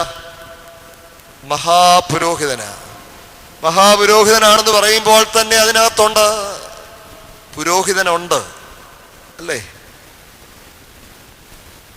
പുരോഹിതനുണ്ട്. ഇൻസ്പെക്ടർ എന്ന് പറഞ്ഞാൽ അതിന് മേളിൽ ആരുണ്ട്? സബ് ഇൻസ്പെക്ടറുണ്ട്, സർക്കിൾ ഇൻസ്പെക്ടറുണ്ട്. അങ്ങനെ പടിപടിയായി അതിൻ്റെതായ ചില അധികാരത്തിൻ്റെ ക്രമീകരണങ്ങളുണ്ട്. അതേപോലെ തന്നെ ഇവിടെ മഹാപുരോഹിതനാണ് യേശു ക്രിസ്തു എന്ന് പറയുമ്പോൾ തന്നെ ആരുണ്ട്? പുരോഹിതനുണ്ട്. പൗരോഹിത്യത്തിൻ്റെ ചില ശ്രേണികൾ ആ വാക്കിൽ തന്നെ അന്തർലീനമാണ്, ഒളിഞ്ഞ് നിൽക്കുകയാണ്. അതുകൊണ്ട് പഴയ നിയമ പൗരോഹിത്യം നമ്മളത് ദനഹായുടെ രാത്രി 2-ാം കൗമ സദറ പുസ്തകം എടുത്ത് വായിച്ചാൽ 173-ാം പേജിൽ നാം വായിക്കുന്നു: മത്സരമുള്ള ജനത്തിൽ നിന്ന് പൗരോഹിത്യം തിരികെ എടുക്കുവാനായി യോഹന്നാന്റെ വലതുകരം കർത്താവ് തൻ്റെ ശിരസിൽ സ്വീകരിച്ചു. നമ്മുടെ പിതാക്കന്മാർ അവരുടെ ആത്മദൃഷ്ടിയിൽ തെളിഞ്ഞ ഒരു പ്രധാനപ്പെട്ട സത്യമാണ്. ഒന്നുകൂടെ വായിക്കാം. മൽക്കിസദേക്കിന്റെ ക്രമപ്രകാരം നിത്യമഹാപുരോഹിതനായ ക്രിസ്തു മത്സരമുള്ള ജനത്തിൽ നിന്ന് ഈ പൗരോഹിത്യം തിരികെ എടുക്കുവാനായി യോഹന്നാന്റെ വലതുകരം കർത്താവ് തൻ്റെ ശിരസിൽ സ്വീകരിച്ചു. ഇവിടെ പഴയ നിയമ പാരമ്പര്യത്തിൽ നിലനിന്നു വന്ന ഒരു മാമോദീസയുണ്ട്. അതാണ് ക്രിസ്തു സ്വീകരിച്ച മാമോദീസ. അതേസമയം ക്രിസ്തു സ്ഥാപിച്ച മാമോദീസ അല്ല അത്. അവൻ്റെ പേര് തന്നെ യോഹന്നാൻ മാംദാന എന്ന് പറയുമ്പോൾ തന്നെ മാമോദീസ നൽകിയവൻ. ഇത് പഴയ നിയമ മാമോദീസയ. അതാണ് ക്രിസ്തു സ്വീകരിച്ചതെങ്കിൽ ക്രിസ്തു സ്ഥാപിച്ചത് വ്യത്യസ്തമായ ഒരു മാമോദീസയ. ശ്ലീഹന്മാരെ ഭരമേൽപ്പിക്കുന്നു. ഈ പൗരോഹിത്യത്തിൻ്റെ പ്രധാനമായ 4 അധികാരങ്ങളാണ് യേശുതമ്പുരാൻ ശിഷ്യന്മാർക്ക് പകർന്ന് നൽകിയത്. ശ്രദ്ധയോടെ യേശുതമ്പുരാൻ പകർന്നു നൽകിയ ഈ പൗരോഹിത്യത്തിൻ്റെ 4 പ്രധാനപ്പെട്ട ഉത്തരവാദിത്തങ്ങളാണ് നമ്മൾ ആദ്യമായിട്ട് ചിന്തിക്കുന്നത്. ഒന്നാമതായി യേശുതമ്പുരാൻ പകർന്നു നൽകിയ പൗരോഹിത്യത്തിൻ്റെ അധികാരം, അത് പാപമോചനത്തിൻ്റെ അധികാരമാണ്. യേശുതമ്പുരാൻ തന്നോട് ചേർന്ന് നടന്ന അനേകായിരങ്ങളെ നാം കണ്ടുമുട്ടുന്നു. അവനിൽ നിന്ന് അത്ഭുതങ്ങൾ പ്രാപിച്ചവർ, അവൻ്റെ തിരുവചനം കേട്ടവർ, പിൻപറ്റിയവർ അനേകായിരങ്ങളാണ്. എന്നാൽ അവരിൽ നിന്നൊക്കെ വ്യത്യസ്തമായി പന്തിരുവർ, അവർക്ക് മാത്രമായി യേശുദമ്പുരാൻ ചില നൽവരങ്ങൾ പകർന്നു നൽകി. അതിനകത്ത് ഏറ്റവും പ്രധാനപ്പെട്ട നൽവരം പാപമോചന അധികാരമാണ്. അത് യോഹന്നാൻ എഴുതിയ സുവിശേഷം 20-ാം അധ്യായം 21, 22, 23 വാക്യങ്ങളിൽ യേശു പിന്നെയും അവരോട്, നിങ്ങൾക്ക് സമാധാനം, പിതാവ് എന്നെ അയച്ചതുപോലെ ഞാനും നിങ്ങളെ അയക്കുന്നു എന്ന് പറഞ്ഞു. ഇങ്ങനെ പറഞ്ഞ ശേഷം അവൻ അവരുടെ മേൽ ഊതി അവരോട്, പരിശുദ്ധാത്മാവിനെ കൈക്കൊള്ളുവീൻ. നിങ്ങൾ ആരുടെ പാപങ്ങൾ മോചിക്കുന്നുവോ അവർക്ക് മോചിക്കപ്പെട്ടിരിക്കുന്നു, ആരുടെ പാപങ്ങൾ നിർത്തുന്നുവോ അവർക്ക് നിർത്തിയിരിക്കുന്നു എന്ന് പറഞ്ഞു. ഇവിടെ ഇതാ പരിശുദ്ധാത്മാവെന്ന കാര്യസ്ഥനെ അവരുടെ മേൽ അയക്കുകയാണ്. അവർക്ക് അവരുടെ പൗരോഹിത്യത്തിൻ്റെ ചില നൽവരങ്ങൾ, കൃപാവരങ്ങളെ അവരുടെ മേൽ ചൊരിയുകയാണ്, അവരിലേക്ക് സന്നിവേശിപ്പിക്കുകയാണ്. അവർ അത് സ്വീകരിക്കുകയാണ്. പാപമോചനാധികാരം. തമ്പുരാൻ തന്നോട് കൂടെ നടന്ന അനേകായിരങ്ങളുണ്ട്. തൻ്റെ സ്നേഹം പിടിച്ചു പറ്റിയ ലാസറുണ്ട്, ഉദരത്തിൽ വഹിച്ച കന്യമറിയാമുണ്ട്. ഇവർക്കാർക്കും നൽകാത്ത ചില പ്രത്യേക നൽവരങ്ങൾ 12 പേർക്ക് മാത്രമായി നൽകി. എന്തായിരുന്നു അത്? പാപമോചന അധികാരം. നിങ്ങൾ ആരുടെ പാപങ്ങൾ മോചിക്കുന്നുവോ ആ പാപങ്ങൾ അവർക്ക് മോചിക്കപ്പെട്ടിരിക്കുന്നു. പാപമോചനത്തിൻ്റെ നൽവരമാണ് പൗരോഹിത്യത്തിൻ്റെ ഏറ്റവും പ്രധാനപ്പെട്ട നൽവരം എന്ന് പറയുന്നത്.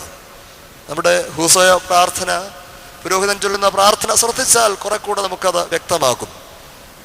ഇവിടെ ഇതാ കർത്താവ് യേശു മിശിഹാ തൻ്റെ ശ്ലീഹന്മാർക്ക് പകർന്ന് നൽകിയതായ നൽവരം, അത് ശ്ലീഹന്മാർ ആദിമ പിതാക്കന്മാർക്ക് പകർന്ന് നൽകിയതായ കൃപാവരം. ആ പൗരോഹിത്യത്തിൻ്റെ കൃപാവരം തലമുറയായി കൈമാറി വരികയാണ്. താൻ വരുന്നത് വരെയും ഈ പാപമോചനത്തിൻ്റെ അധികാരം കൈകാര്യം ചെയ്യുവാൻ പുരോഹിത വൃന്ദത്തെ താൻ ഏൽപ്പിക്കുകയാണ്. വീണ്ടും യേശുദമ്പുരാൻ തൻ്റെ ശിഷ്യന്മാർ 12 മാത്രമായി നൽകിയ ചില പ്രത്യേക അധികാരം, അത് ഞാൻ വരുന്നത് വരെ എൻ്റെ ഓർമ്മയ്ക്കായി നിങ്ങൾ ഇപ്രകാരം അനുഷ്ഠിക്കണം. എവിടെ വെച്ചാ എപ്പോഴാണ് ഇത് കൽപ്പിച്ചത്? സിഹിയോൻ മാളികയിൽ. അവിടെയും നാം കണ്ടുമുട്ടുന്നു 12 പേർ മാത്രം, മറ്റൊരാൾ കൂടുതലായില്ല. സ്നേഹിച്ചവരോ ഉദരത്തിൽ വഹിച്ച കന്യമറിയാമോ ആരും കൂടെയില്ല. 12 പേർ മാത്രമുള്ളപ്പോൾ ഒരു ഒരുക്കിയ മാളികയിൽ തൻ്റെ ശിഷ്യന്മാരെ കൂട്ടിവരുത്തി. ഇവിടെ ഇതാ അവിടെയും നാം കാണുന്നത് വ്യത്യസ്തമായ ഒരു ശൈലിയാണ്. പഴയ നിയമ ആരാധന, അവർക്കെല്ലാം പരിചയമുള്ള ആരാധന, യാഗമർപ്പിക്കുന്ന ഒരാരാധനയാണ്, രക്താർപ്പിതമായ ഒരാരാധനയാണ്. എന്നാൽ അതിൽ നിന്ന് വ്യത്യസ്തമായി മൽക്കിസദേക്കിന്റെ ക്രമം അനുസരിച്ച് ഇവിടെ നാം കാണുന്നു 12 പേരെ തെരഞ്ഞെടുത്ത് വിരിച്ചൊരുക്കിയ മാളികയിൽ കൊണ്ടുപോയി. ആ പെസഹായുടെ പ്രധാനപ്പെട്ട ദിവസം യേശുദമ്പുരാൻ അവരെ ഭരമേൽപ്പിക്കുന്നു. രക്തരഹിതമായ ഒരു പുതിയ ബലിയനുഷ്ഠാനം അവരെ ഭരമേൽപ്പിക്കുന്നു. എന്നിട്ട് പറയുന്നു, ഞാൻ വരുന്നത് വരെ എൻ്റെ ഓർമ്മയ്ക്കായി നിങ്ങൾ ഇപ്രകാരം ചെയ്യണം. എന്താണ് ചെയ്യേണ്ടത്, എങ്ങനെയാണ് ചെയ്യേണ്ടത് എന്നൊക്കെ മഹാപുരോഹിതനായ ക്രിസ്തു പുരോഹിതരായ ശ്ലീഹന്മാരെ ഭരമേൽപ്പിക്കുകയാണ്. അവരെവിടെയൊക്കെ പോയോ അവിടെയെല്ലാം ഈ ഒരു ക്രമീകരണം, ശുശ്രൂഷ നിവർത്തിക്കുകയാണ്, ഈ ഒരു ആരാധന പൂർത്തീകരിക്കുകയാണ്. സിഹിയോൻ മാളികയിൽ താൻ എന്താണോ തുടങ്ങി വെച്ചത്, താൻ എന്താണോ പറഞ്ഞു വെച്ചത്, ആ യാഗാർപ്പണത്തിന്റെ പൂർത്തീകരണം പിറ്റേ ദിവസം ആ വലിയ വെള്ളിയാഴ്ച കാൽവറിയുടെ നെറുകയിൽ നമുക്ക് കാണുവാനായിട്ട് സാധിക്കും. തൻ്റെ സ്വന്തം ശരീരം, ആ സ്വന്തം ശരീരം മാനവജാതിക്ക് വിഭജിച്ച് നൽകുന്ന കാഴ്ചയാണ് നാം കാണുന്നത്. കാൽവറിയിൽ കുന്തത്താൽ കുത്തി തുറക്കപ്പെട്ട തിരുവിലാവിൽ നിന്ന് രക്തവും വെള്ളവും പുറപ്പെട്ടപ്പോൾ അവിടെയാണ് സഭ ആരംഭിക്കുന്നത്. ഇവിടെ ജീവന്റെ ഉറവ, നിത്യജീവന്റെ ഉറവ കാൽവറിയിൽ നമുക്കായി സമുദ്ഘാടനം ചെയ്യുകയാണ്, സമാരംഭിക്കുകയാണ്. ഇവിടെ ഇതാ ഒരു തിരികിടുന്നതിന് മുമ്പ് 1000 തിരികൾ കത്തിക്കുവാൻ സാധിക്കും. അതാണ് സിഹിയോൻ മാളികയിൽ നാം കാണുന്നത്. അന്ത്യ അത്താഴ സമയത്ത് ശ്ലീഹന്മാരോട് ചേർന്നിരുന്ന 12 തിരികളെ കൊളുത്തുകയാണ്. 12 തിരികൾ ശ്ലീഹന്മാർ എവിടെയെല്ലാം പോയോ അവിടെയെല്ലാം ഈ പുതിയ പ്രകാശം, പ്രകാശത്തിൻ്റെ ധാര അവർ കൊളുത്തിവെക്കുകയാണ്. കർത്താവ് സിഹ്യോൻ മാളികയിൽ താൻ എന്ത് കൽപ്പിച്ചുവോ അത് കാൽവറിയിൽ താൻ പൂർത്തീകരിക്കുകയാണ്. ഒരു പുതിയ ഉടമ്പടിയിൽ ഏർപ്പെടുകയാണ്. സഭയെ തനിക്ക് മണവാട്ടിയായി സ്വീകരിക്കുകയാണ്. സ്വർഗീയ മണവാളനായ മിശിഹാ തമ്പുരാൻ ഒരിക്കൽ കൽപ്പിച്ചു, ആടുകൾക്ക് വേണ്ടി തൻ്റെ ജീവനെ കൊടുക്കുന്ന ഒരു നല്ല ഇടയൻ്റെ മനോഹരമായ ചിത്രം. ആ ചിത്രം ഇവിടെ പൂർത്തീകരിക്കുന്ന കാഴ്ചയാണ് നമുക്ക് കാണുവാനായിട്ട് സാധിക്കുന്നത്. സ്വന്തം ശരീരത്തിന് താൻ തന്നെ പുരോഹിതനായി തീരുകയാണ്. ഇവിടെ ഓർക്കേണ്ടത്, യേശുതമ്പുരാൻ പുരോഹിതനായി തീരുക മാത്രമല്ല, യാഗമർപ്പിക്കുക മാത്രമല്ല, യാഗവസ്തുവും താൻ തന്നെയായി തീരുകയാണ്. ഒപ്പം യാഗവേദിയും താൻ തന്നെയായി തീരുകയാണ്. ഒരേ സമയം ബലിയർപ്പകനും ബലിവേദിയും താൻ തന്നെയായി തീരുകയാണ്. അതാണ് യേശു ക്രിസ്തു നമുക്ക് തന്ന പൗരോഹിത്യത്തിൻ്റെ ഏറ്റവും പ്രധാനപ്പെട്ട ഊന്നൽ. ഞാൻ ആദ്യമേ സൂചിപ്പിച്ചു, യേശുതമ്പുരാൻ തെരഞ്ഞെടുത്തത് ഈ മൽക്കീസദേക്കിൻ്റെ ക്രമം അനുസരിച്ചുള്ള ഒരു പൗരോഹിത്യമാണ്. അവിടെ നാം കാണുന്നത് അഹ്റോന്യ പൗരോഹിത്യം. ഏറ്റവും പ്രധാനപ്പെട്ട ഊന്നൽ യാഗമർപ്പിക്കുന്ന ഒരു കാഴ്ചയാണ്. രക്താർപ്പിതമായ യാഗത്തിന് പകരം സ്വന്തം ജീവരക്തം നൽകിക്കൊണ്ട്, സ്വന്തം ജീവനെ യാഗമായി നൽകിക്കൊണ്ട് ആ രക്താർപ്പിതമായ എല്ലാ ബലിക്കും അറുതി വരുത്തുകയാണ്. ഇവിടെ ഒരു പുതിയ ബലി താൻ ആരംഭിക്കുമ്പോൾ അതിൻ്റെ നിഴലാണ് ഉൽപ്പത്തി പുസ്തകം 14 അധ്യായം 18 വാക്യത്തിൽ മൽക്കീസദേക്കിൻ്റെ യാഗാർപ്പണത്തിൻ്റെ രീതി നാം കാണുന്നത്. ഇവിടെ മൽക്കീസദേക്ക് അർപ്പിച്ച അതേ യാഗം തമ്പുരാൻ അനുവർത്തിക്കുകയാണ്. അതേ അപ്പവീഞ്ഞുകൾ കയ്യിലെടുത്തിട്ട് പറയുന്നു, ഇതാണ് എൻ്റെ ശരീരം, നിങ്ങളിത് വാങ്ങി ഭക്ഷിക്കണം. ഒരു പാനപാത്രം വീഞ്ഞെടുത്ത് വെച്ച് പറയുന്നു, ഇതാണ് എൻ്റെ രക്തം, നിങ്ങളിത് വാങ്ങി കുടിക്കണം. ഞാൻ വരുന്നത് വരെ എൻ്റെ ഓർമ്മയ്ക്കായി നിങ്ങൾ ഇപ്രകാരം ചെയ്യണം. തമ്പുരാൻ കൽപ്പിച്ചത് പൂർണ്ണമായി നിറവേറ്റുവാൻ ശിഷ്യന്മാർക്ക് സാധിച്ചു. ഇവിടെ രണ്ടാമതായി യേശു തമ്പുരാൻ ഫലമേൽപ്പിക്കുന്നത് തിരുശരീര രക്തങ്ങളുടെ അനുഷ്ഠാനമാണ്, വിശുദ്ധ രഹസ്യങ്ങളുടെ അനുഷ്ഠാനമാണ്. ആദിമ സഭ ആഴ്ചവട്ടത്തിൻ്റെ ആദ്യ നാളുകളിൽ എവിടെയൊക്കെ എപ്പോഴൊക്കെ ഒരുമിച്ച് കൂടിയോ അപ്പോഴൊക്കെ അവരുടെ ഹൃദയ ദൃഷ്ടി പ്രകാശിച്ചു. എങ്ങനെയാണ് പ്രകാശിച്ചത്? കണ്ണുകൾ തുറന്നു, യേശുവിൻ്റെ സാന്നിധ്യം അവർ തിരിച്ചറിഞ്ഞു. എമ്മാവൂസിലേക്ക് നിരാശരായി പോയ ശിഷ്യന്മാർ ഇവിടെ ഇതാ ആ സന്ധ്യയ്ക്ക് ഒരുമിച്ച് ചേർന്നിരിക്കുമ്പോൾ അവൻ അപ്പമെടുത്ത് വാഴ്ത്തി നുറുക്കി അവരുടെ കയ്യിൽ കൊടുക്കുമ്പോൾ ഇവിടെ ഇതാ അവരുടെ കണ്ണുകൾ തുറക്കുകയാണ്. അതുകൊണ്ട് ഏറ്റവും പ്രധാനപ്പെട്ട കടമ ആഴ്ചവട്ടത്തിൻ്റെ ആദ്യ നാളുകളിൽ ഒരുമിച്ച് കൂടുവാനും ഈ വിശുദ്ധ രഹസ്യങ്ങളിൽ ദിവ്യരഹസ്യങ്ങളുടെ പരികർമ്മികളായി, പരിചാരകന്മാരായി, ഒപ്പം അനുഭവക്കാരായി മാറുവാനും നമുക്ക് സാധിക്കണമെന്നുള്ളതാണ്. നിത്യജീവന്റെ ആഹാരം, വഴിയാഹാരം അവൻ നമ്മെ ഫലമേൽപ്പിക്കുകയാണ്. പഴയ നിയമ യാഗത്തെയെല്ലാം പൂർത്തീകരിച്ചുകൊണ്ട് രക്താർപ്പിതമായ യാഗത്തിന് പകരമായി രക്തരഹിതമായ ഒരു പുതിയ വലിയ അനുഷ്ഠാനത്തെ അവൻ നമുക്കായി ഏർപ്പെടുത്തുകയാണ്. പഴയ നിയമത്തിൽ തന്നെ ഉണ്ടായിരുന്നു, ജീവന്റെ പ്രതീകമാണ് രക്തം. അതുകൊണ്ട് യാഗമൃഗത്തിന്റെ രക്തം ജീവനാകയാൽ മാംസത്തോടുകൂടി ജീവനെ തിന്നരുത്. ആവർത്തന പുസ്തകം 12:23 നാം വായിക്കുന്നു. രക്തം ബലിപീഠത്തിന്റെ കൊമ്പുകളിൽ പുരട്ടാം, യാഗപീഠത്തിന്റെ ചുറ്റുമൊഴിക്കാം. അതുവരെ ജീവനായി കണക്കാക്കിയിരുന്ന, പാനം ചെയ്യുവാൻ അവകാശമില്ലാതിരുന്ന ആ രക്തം കുടിക്കുവാൻ, ഭക്ഷിക്കുവാൻ തമ്പുരാൻ കൽപ്പിക്കുകയാണ്. ആദിമ സഭാവിശ്വാസികളെ പുറം ലോകം വിളിച്ച ഒരു പേര് മാനിറ്റേഴ്സ്. എന്താ? അവരൊരുമിച്ച് എവിടെയെങ്കിലും രഹസ്യമായ അജ്ഞാത കേന്ദ്രങ്ങളിൽ ഒരുമിച്ച് കൂടുന്നു. എന്നിട്ട് അവർ പറയുന്നു, ഞങ്ങൾ ഭക്ഷിക്കുന്നു. എന്താ ഭക്ഷിക്കുന്നത്? മനുഷ്യപുത്രന്റെ മാംസമാണ് ഞങ്ങൾ ഭക്ഷിക്കുന്നത്, മനുഷ്യപുത്രന്റെ രക്തമാണ് ഞങ്ങൾ കുടിക്കുന്നത്.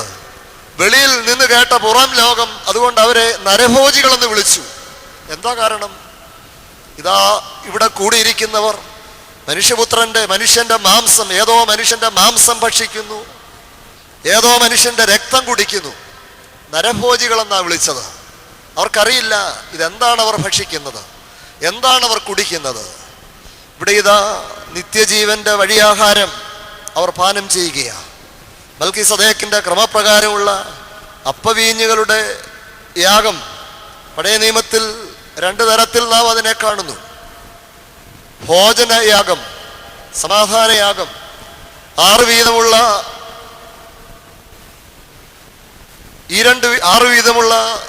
2 അപ്പം, 12 അപ്പം ബലിപീഠത്തിൽ ഒരുക്കി വയ്ക്കുകയാണ്.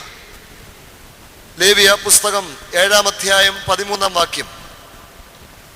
ഭോജനയാഗം എങ്ങനെ അർപ്പിക്കണം എന്ന് അവിടെ നാം കാണുന്നുണ്ട്.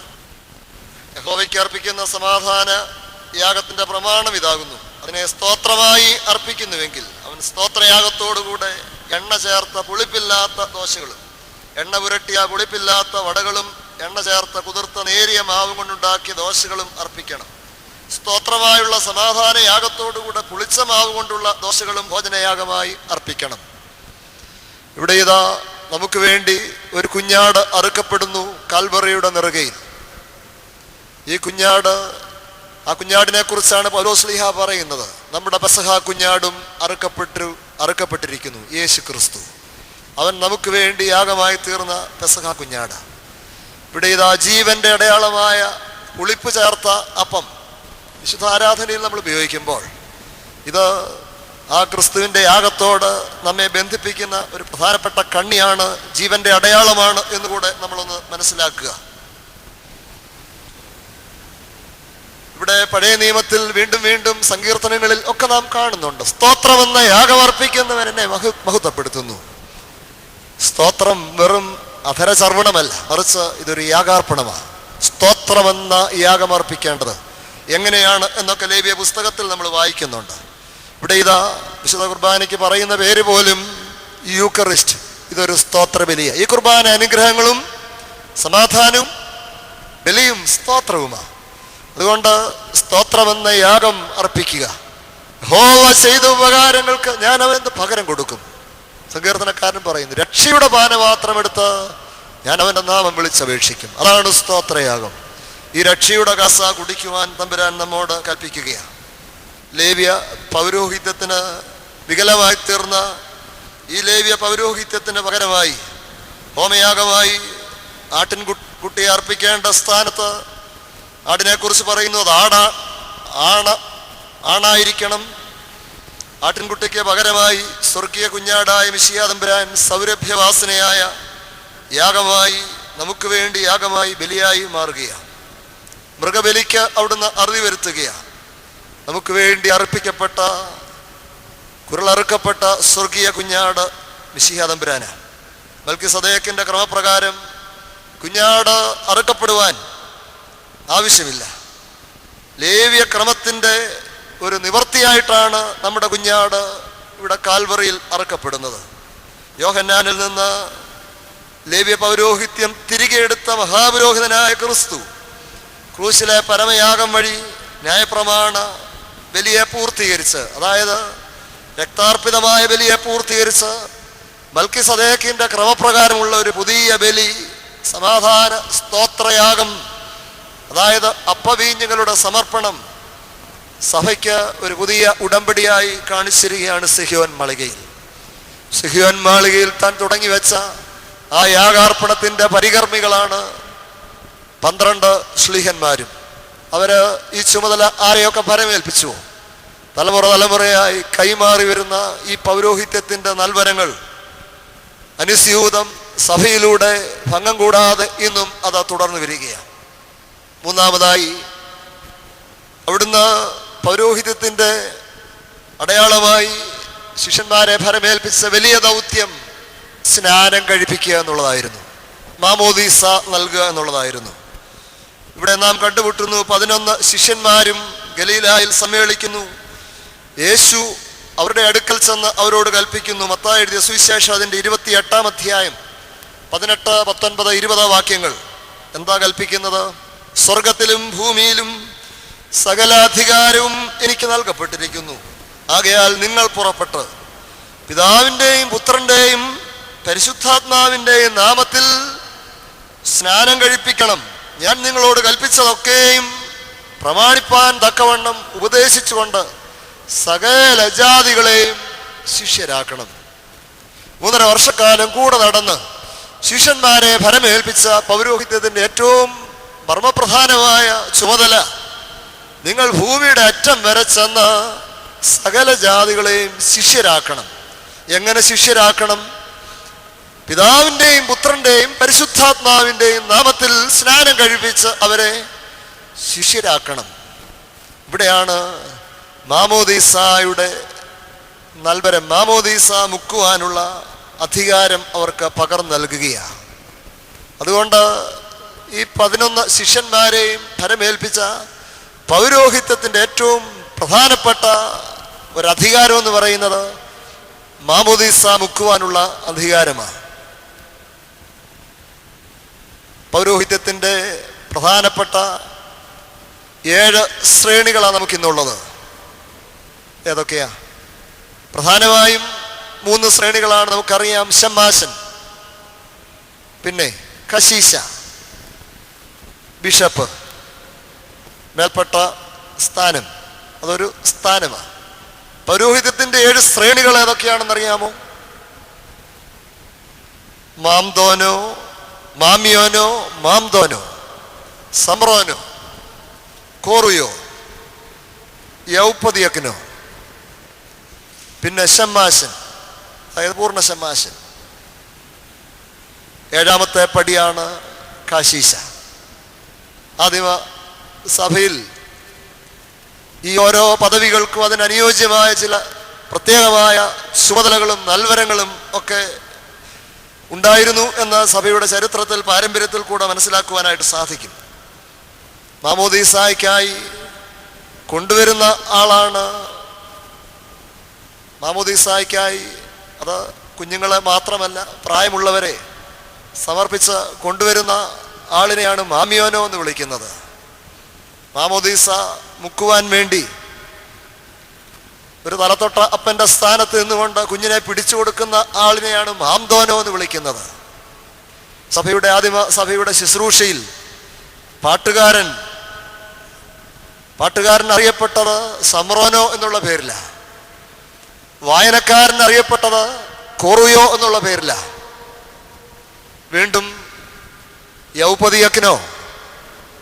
പൗരോഹിത്യത്തിൻ്റെ ഈ പ്രധാനപ്പെട്ട പടി ശമ്മാശൻ എന്നൊക്കെ നമ്മളിന്ന് വിളിക്കും. അവരുടെ ചുമതല വാതിൽ സൂക്ഷിപ്പ. പഴയ നിയമത്തിൻ്റെ താളുകളിൽ നമ്മൾ കാണുന്നുണ്ട്, ഹോവയുടെ ആലയത്തിൻ്റെ വാതിൽ കാവൽക്കാരനായിരിക്കുന്നത് എനിക്കേറെ നന്ന് എന്നൊക്കെ സങ്കീർത്തനക്കാരൻ പറയുന്നുണ്ട്. ഇവിടെ ഇതാ വാതിൽ സൂക്ഷിപ്പ്. ആരാധനയ്ക്കായി ഒരുമിച്ച് കൂടുന്നവർ, മാമോദീസ ഏറ്റവരുണ്ട്, ഏൽക്കാത്തവരുണ്ട്. അങ്ങനെ വിശ്വാസം പഠിച്ചുകൊണ്ടിരിക്കുന്നവർ വിശുദ്ധ കുർബാനയുടെ പ്രധാനപ്പെട്ട ഭാഗത്തേക്ക് വരുമ്പോൾ അവരെ എല്ലാം പറഞ്ഞയക്കുന്ന ജോലിയാണ് ഈ ഔപതിയക്കനോ. അതുകൊണ്ട് വാതിൽ കാവൽക്കാരൻ, ഡോർ കീപ്പർ എന്നുള്ള പേരിൽ അറിയപ്പെടുന്നത്. വീണ്ടും മേശമേൽ പ്രധാനപ്പെട്ട ശുശ്രൂഷ അണയ്ക്കുവാൻ വേണ്ടി പൗരോഹിത്യത്തിൻ്റെ പ്രധാനപ്പെട്ട ചില നൽവരങ്ങൾ പകർന്ന് ആദിമസഭയിൽ 7 പേരെ പ്രത്യേകമായി തെരഞ്ഞെടുത്തു. അവരറിയപ്പെട്ടത് വെറും ശുശ്രൂഷകൻ എന്നുള്ള പേരിലല്ല, ശമ്മാശൻ. അങ്ങനെ തെരഞ്ഞെടുക്കപ്പെട്ട 7 ശമ്മാശന്മാർ, അവരെക്കുറിച്ച് നാം വായിക്കുന്നു. എങ്ങനെയുള്ളവരെ തെരഞ്ഞെടുത്തു? ആത്മാവും ജ്ഞാനവും നിറഞ്ഞ് നല്ല സാക്ഷ്യമുള്ള 7 പേരെ തെരഞ്ഞെടുത്തു. സ്തെഫാനോസ്, ഫിലിപ്പോസ് തുടങ്ങിയ 7 പേർ അപ്പോസ്തലന്മാരോട് ചേർന്ന് നിന്നുകൊണ്ട് മേശമേൽ ശുശ്രൂഷ അണയ്ക്കുവാൻ വേണ്ടി അവർ ചുമതലപ്പെട്ടവരായി തീരുകയാണ്. ആദിമസഭയിൽ സഭയുടെ ക്രമത്തിൽ, പാരമ്പര്യത്തിൽ നിലവിലുണ്ടായിരുന്ന 7 പദവികളാണ്. വീണ്ടും ശമ്മാശൻ, പുരോഹിതൻ, കശീശ എന്നുള്ള പേരിൽ അറിയപ്പെടുന്നത്. ഇതൊക്കെ വേദപുസ്തകത്തിലുണ്ടോ എന്ന് ചോദിക്കുമ്പോൾ വ്യക്തമായി നമുക്ക് കാണുവാനായിട്ട് സാധിക്കും. അതിൻ്റെ അടിസ്ഥാനം ശരിയായി നമ്മൾ മനസ്സിലാക്കണം. 4ാമതായി കർത്താവ് ഭരമേൽപ്പിച്ച, പുരോഹിതന്മാരെ ഭരമേൽപ്പിക്കുന്ന 4ാമത്തെ ചുമതല പാസ്റ്ററൽ മിനിസ്ട്രിയാണ്, അജപരിപാലനം. ശിഷ്യന്മാരുടെ പ്രതിനിധിയായി കൂട്ടത്തിൽ മൂപ്പനായ ശീമോൻ പത്രോസിനെ അരികിൽ വിളിച്ചിട്ട് കർത്താവ് ചോദിക്കുന്നു, നീ ഇവരിൽ അധികമായി എന്നെ സ്നേഹിക്കുന്നുവോ? ഒരേ ചോദ്യം 3 പ്രാവശ്യം ആവർത്തിക്കുന്നു. 3 പ്രാവശ്യവും വ്യത്യസ്തമായ ഉത്തരങ്ങൾ നൽകുന്നു. എന്താ കർത്താവ് കൽപ്പിച്ച ഉത്തരം? നീ എൻ്റെ കുഞ്ഞാടുകളെ മേയ്ക്ക, എൻ്റെ പെണ്ണാടുകളെ മേയ്ക്ക, എൻ്റെ ആടുകളെ മേയിക്കുക. അജപരിപാലനം ശിഷ്യന്മാരെ ഫലമേൽപ്പിക്കുകയാണ്. കുഞ്ഞാടുകളെ മേയിക്കുവാനും പെണ്ണാടുകളെ മേയിക്കുവാനും മുട്ടാടുകളെ പരിപാലിക്കുവാനുമുള്ള വലിയ അധികാരം, ചുമതല ഈ പൗരോഹിത്യത്തിൻ്റെ താലന്തുകൾ ഏറ്റുവാങ്ങിയ ശിഷ്യന്മാരെ ഫലമേൽപ്പിക്കുക. ഇവിടെ 4 കാര്യങ്ങളാണ് കർത്താവ് പ്രധാനമായും ശിഷ്യന്മാരെ ഫലമേൽപ്പിച്ചത്. എന്തൊക്കെയായിരുന്നു? പാപമോചനാധികാരം, ഭൂമിയിൽ പാപങ്ങളെ കെട്ടുവാനും അഴിക്കുവാനുമുള്ള അധികാരം. രണ്ടാമതായി തിരുശരീര രക്തങ്ങൾ താൻ വരുന്നത് വരെ അനുഷ്ഠിക്കുവാൻ, അതിൻ്റെ പരികർമ്മികളാകുവാനുള്ള നൽവരം. മൂന്നാമതായി ഭൂമിയുടെ അറ്റം വരെ ചെന്ന് പിതാവിൻ്റെയും പുത്രൻ്റെയും പരിശുദ്ധാത്മാവിൻ്റെയും നാമത്തിൽ സകല ജാതികളെയും, അതിനകത്ത് പ്രായഭേദമൊന്നും പറയുന്നില്ല, വർണ്ണഭേദം പറയുന്നില്ല, സകല ജാതികളെയും, ശിശുക്കളാകട്ടെ മുതിർന്നവരാകട്ടെ, സകല ജാതികളെയും ശിഷ്യരാക്കുവാൻ, മാമോദീസ നൽകുവാനുള്ള ക്രിസ്തീയ സ്നാനം അതെന്താണെന്ന് കർത്താവ് കാണിച്ചു കൊടുക്കുകയാണ്. പിതാവിൻ്റെയും പുത്രൻ്റെയും പരിശുദ്ധാത്മാവിൻ്റെയും നാമത്തിലുള്ള ക്രിസ്തീയ മാമോദീസ. ആ മാമോദീസ ഏർപ്പെടുത്തുക മാത്രമല്ല, അതിന് 11 പേരെ ചുമതലപ്പെടുത്തി ഭൂമിയുടെ നാനാഭാഗങ്ങളിലേക്ക് അയക്കുകയാണ്. വീണ്ടും തൻ്റെ ആടുകളെയും പെണ്ണാടുകളെയും കുഞ്ഞാടുകളെയും മേയിക്കുവാനുള്ള ആ സ്വർഗീയ നൽവരം അവരിലേക്ക് കൈമാറുകയാണ്.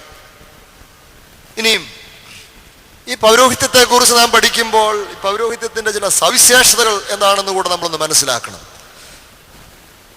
എന്താ ഈ പൗരോഹിത്യത്തിൻ്റെ സവിശേഷത? എബ്രായ ലേഖനം 5-ാം അധ്യായം 4-ാം വാക്യം പറയുന്നു, അഹറോനെ പോലെ ദൈവം വിളിക്കുന്നവനല്ലാതെ ആരും ആ സ്ഥാനം സ്വതവേ എടുക്കുന്നില്ല. അതിൽ തന്നെ വ്യക്തമാണ്, ദൈവവിളി ഉണ്ടാകണം. ദൈവവിളിയാണ് പൗരോഹിത്യത്തിൻ്റെ ഏറ്റവും പ്രധാനപ്പെട്ട സവിശേഷത. പരസ്യ ശുശ്രൂഷയുടെ കാലയളവിൽ യേശുതമ്പുരാൻ അപ്പോസ്തോലന്മാരെ തെരഞ്ഞെടുത്തു. എന്തിനാ? തന്നോട് കൂടെയായിരിക്കാൻ, വചനം സംസാരിക്കേണ്ടതിനയപ്പാൻ, രോഗികളെ സൗഖ്യമാക്കുവാൻ 12 തെരഞ്ഞെടുക്കുകയാണ്. പേർ ചൊല്ലി വിളിക്കുകയാണ്.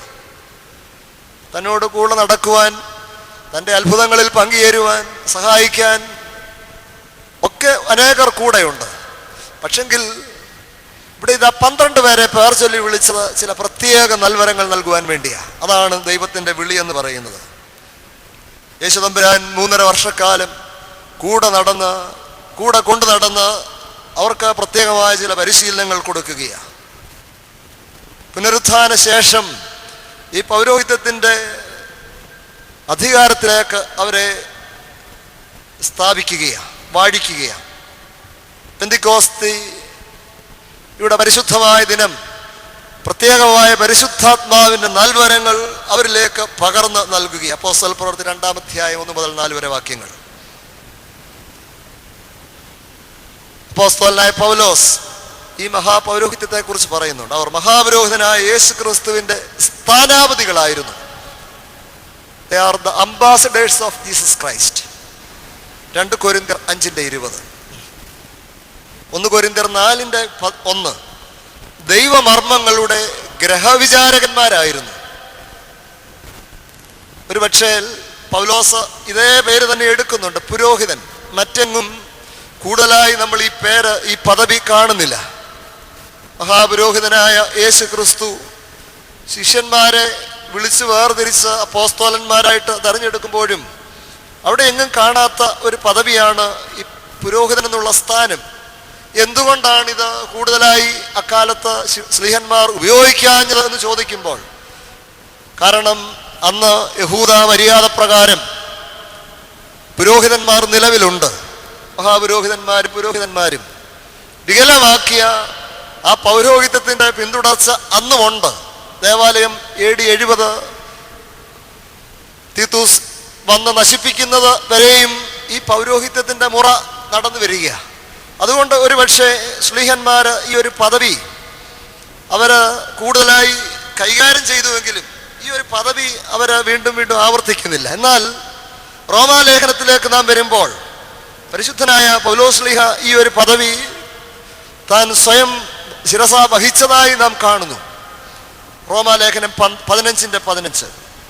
എങ്കിലും ജാതികൾ എന്ന വഴിപാട് പരിശുദ്ധാത്മാവിനാൽ വിശുദ്ധീകരിക്കപ്പെട്ട് പ്രസാദകരമായി തീരുവാൻ ഞാൻ ദൈവത്തിൻ്റെ സുവിശേഷ ഘോഷണം പുരോഹിതനായി അനുഷ്ഠിച്ചുകൊണ്ട് ജാതികളിൽ ക്രിസ്തുയേശുവിൻ്റെ ശുശ്രൂഷകനായിരിക്കേണ്ടതിന് ദൈവം എനിക്ക് നൽകിയ കൃപ നിമിത്തം ഞാൻ നിങ്ങളെ ഓർമ്മപ്പെടുത്തുന്നു. പൗലോസ് ശ്ലീഹ എന്താ പറയുന്നത്? ദൈവം എന്നെ ഏൽപ്പിച്ച ദൗത്യമാണ് എന്ത്? ജാതികളെ നേടുക.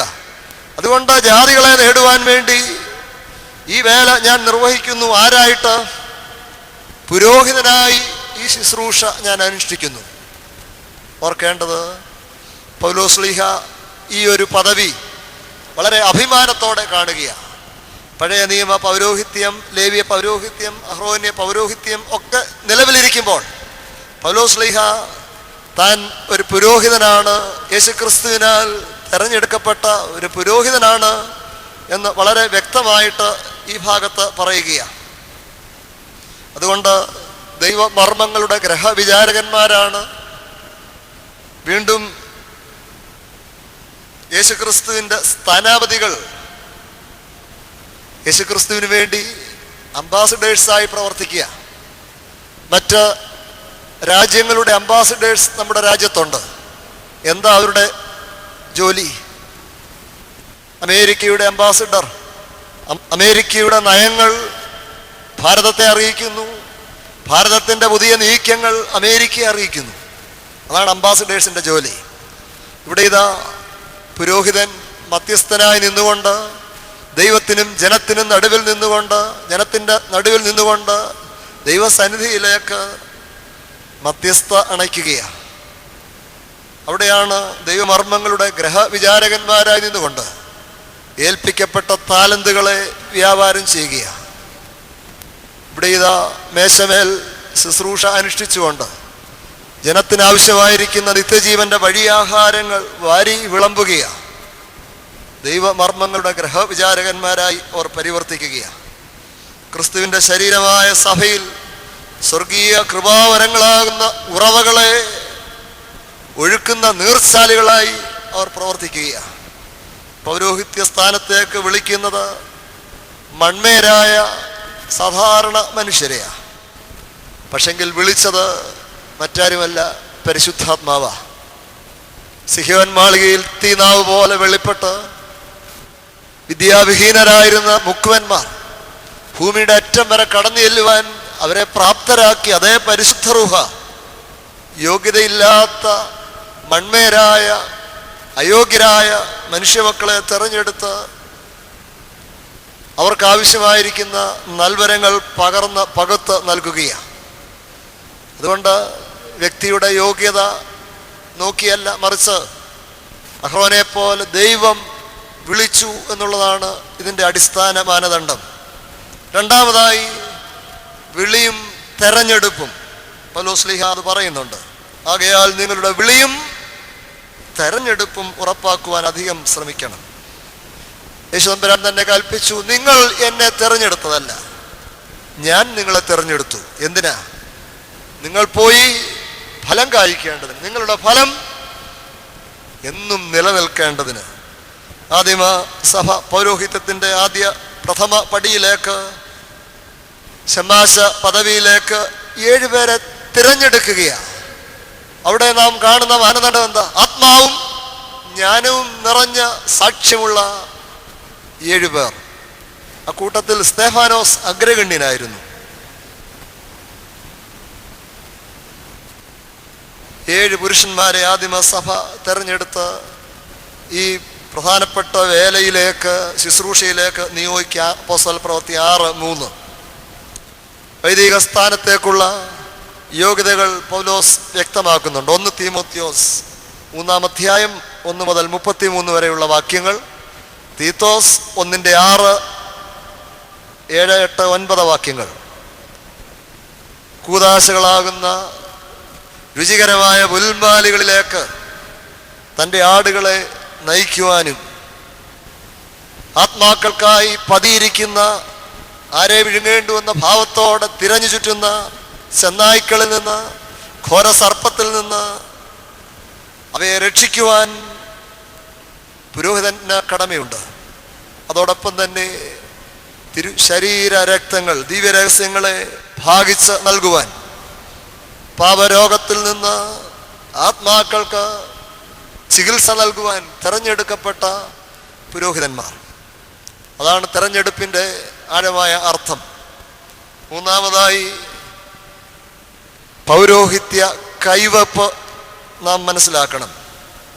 ഞാൻ ആദ്യമേ പാടി ശ്രീമാ നമസ്കാരത്തിൽ നമ്മൾ ചൊല്ലുന്നത് പോലെ, സൃഷ്ടിച്ചന്മേൽ നിൻ കൈവച്ചു, ആദിയിലാദത്തെ ദൈവം വെള്ളിതിനെ മണ്ണാൽ ഉളവാക്കി, കൽപ്പിച്ചേകുകയായി ജീവശ്വാസമതും.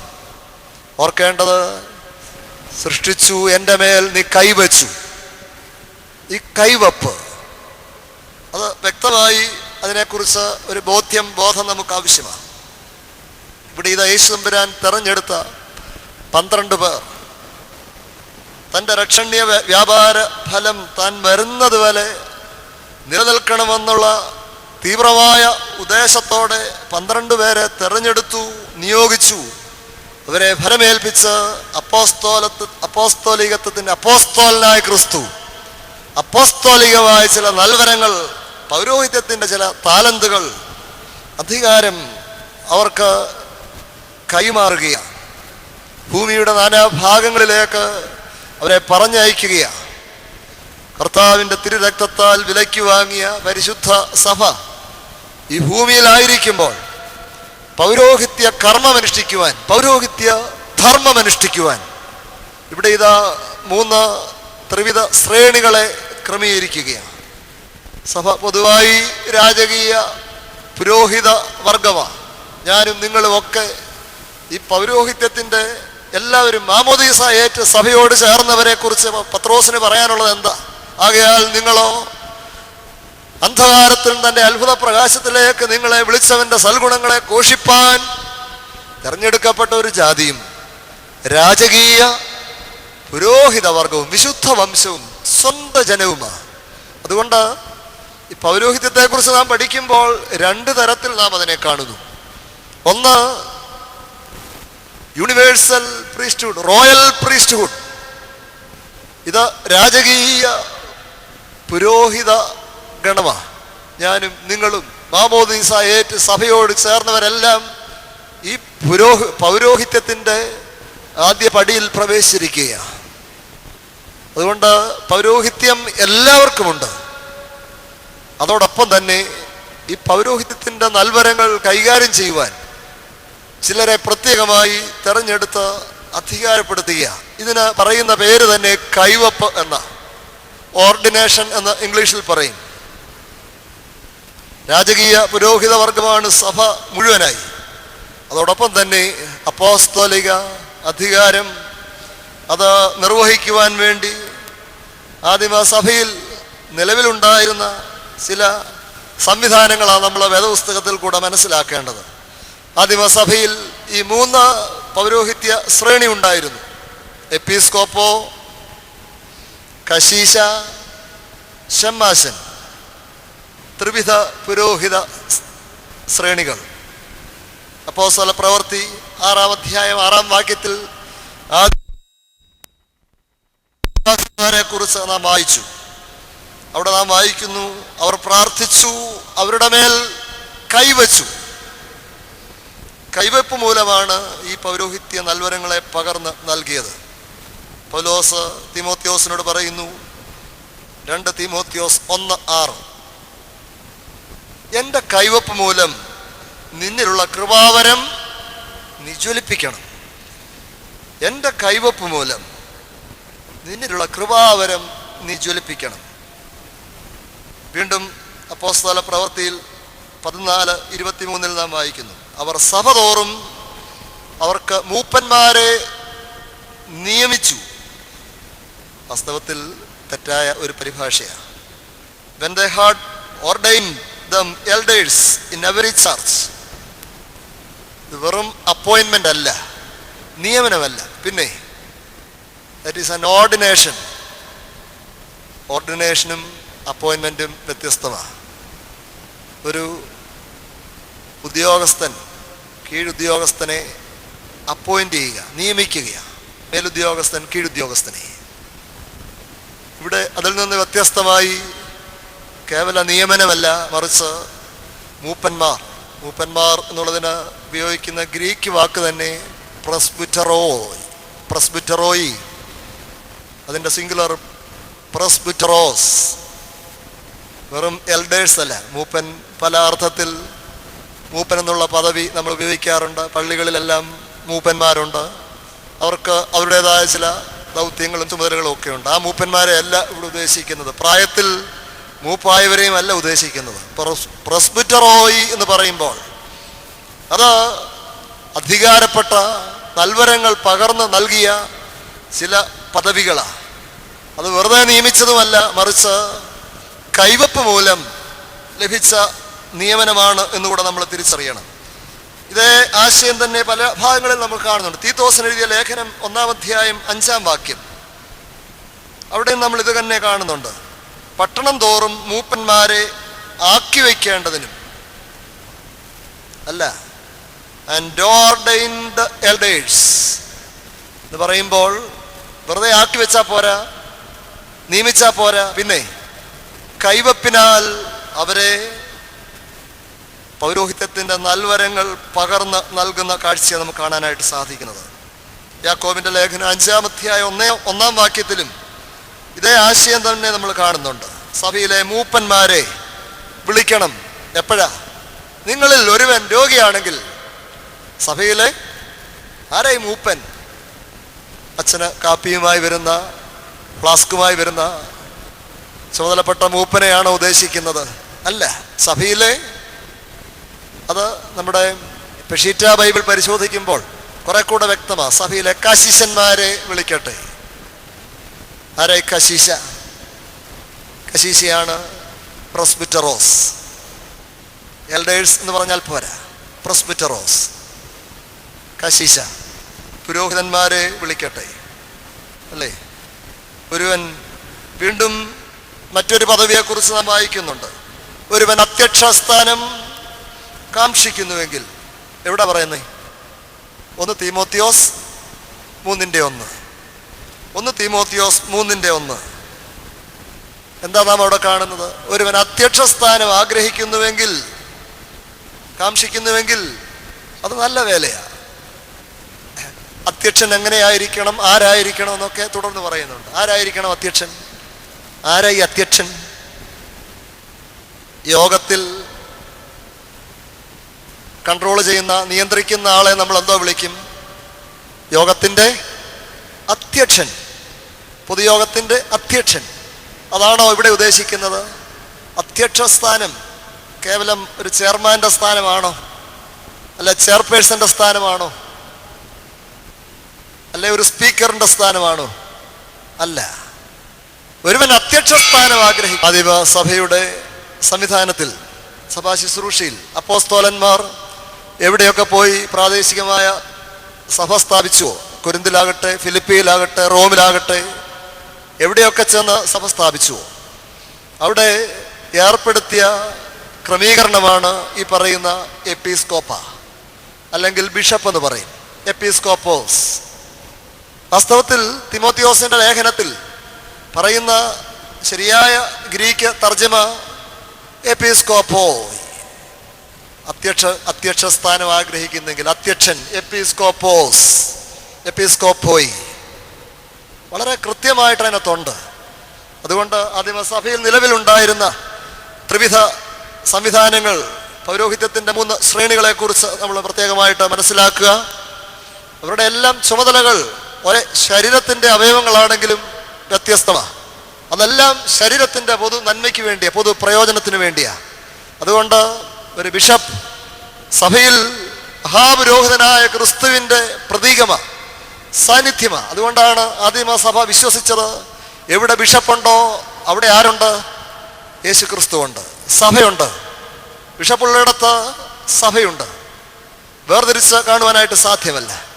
ഒരേ ശരീരത്തിൻ്റെ തലയായി അല്ലെങ്കിൽ കൈയായി, അതിൻ്റെ അന്തരാവയവങ്ങളായി നിർവഹിക്കുന്ന അതേ ധർമ്മം പൗരോഹിത്യത്തിൻ്റെ ശ്രേണിയിൽ നിന്നുകൊണ്ട് പുരോഹിതന്മാർ നിർവഹിക്കുമ്പോൾ, അത് മഹാപുരോഹിതനാകട്ടെ, പുരോഹിതനാകട്ടെ, ഷമ്മാശനാകട്ടെ, ശുശ്രൂഷകരാകട്ടെ ആ സഭയുടെ ശ്രേണിയിൽ സഭയുടെ പൊതുവായ നന്മയ്ക്ക് വേണ്ടി ചുമതലപ്പെടുത്തിയിരിക്കുക. അധിക പൗരോഹിത്യത്തിൻ്റെ താലന്തുകളെ, നൽവരങ്ങളെ പകർന്നു നൽകിയിരിക്കുകയാണ്. കഴിഞ്ഞ ആഴ്ചയിൽ വാങ്ങിപ്പോയ വൈദിക ഗണത്തെ മുഴുവനായി നമ്മൾ സ്മരിച്ചു. അതുകൊണ്ട് ഈ വിഷയം വളരെ പ്രാധാന്യത്തോടെ നമ്മൾ കാണണം.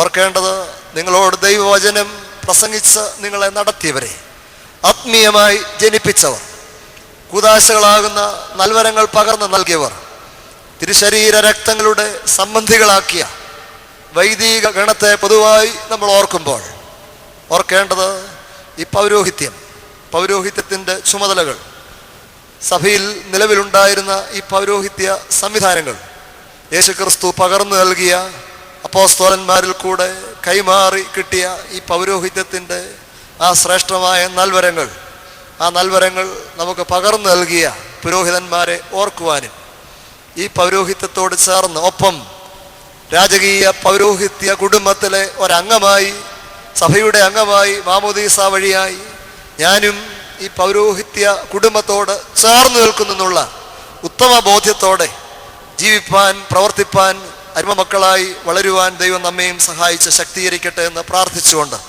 ഇപ്രകാരം വിലപ്പെട്ട ഒരവസരം ഒരുക്കിയ ഈ സെമിനാരിയുടെ ചുമതല നിർവഹിക്കുന്ന ബഹുമാനപ്പെട്ട ഔഗൻ റമ്പാച്ചനോടും മത്തായിക്കുട്ടി അച്ഛനോടും ജോസഫ് റമ്പാച്ചനോടും ശ്രദ്ധയോടെ കേട്ടിരുന്ന ഏവരോടുമുള്ള നന്ദിയും സ്നേഹവും അറിയിച്ചുകൊണ്ട് ഞാൻ അവസാനിപ്പിക്കുന്നു.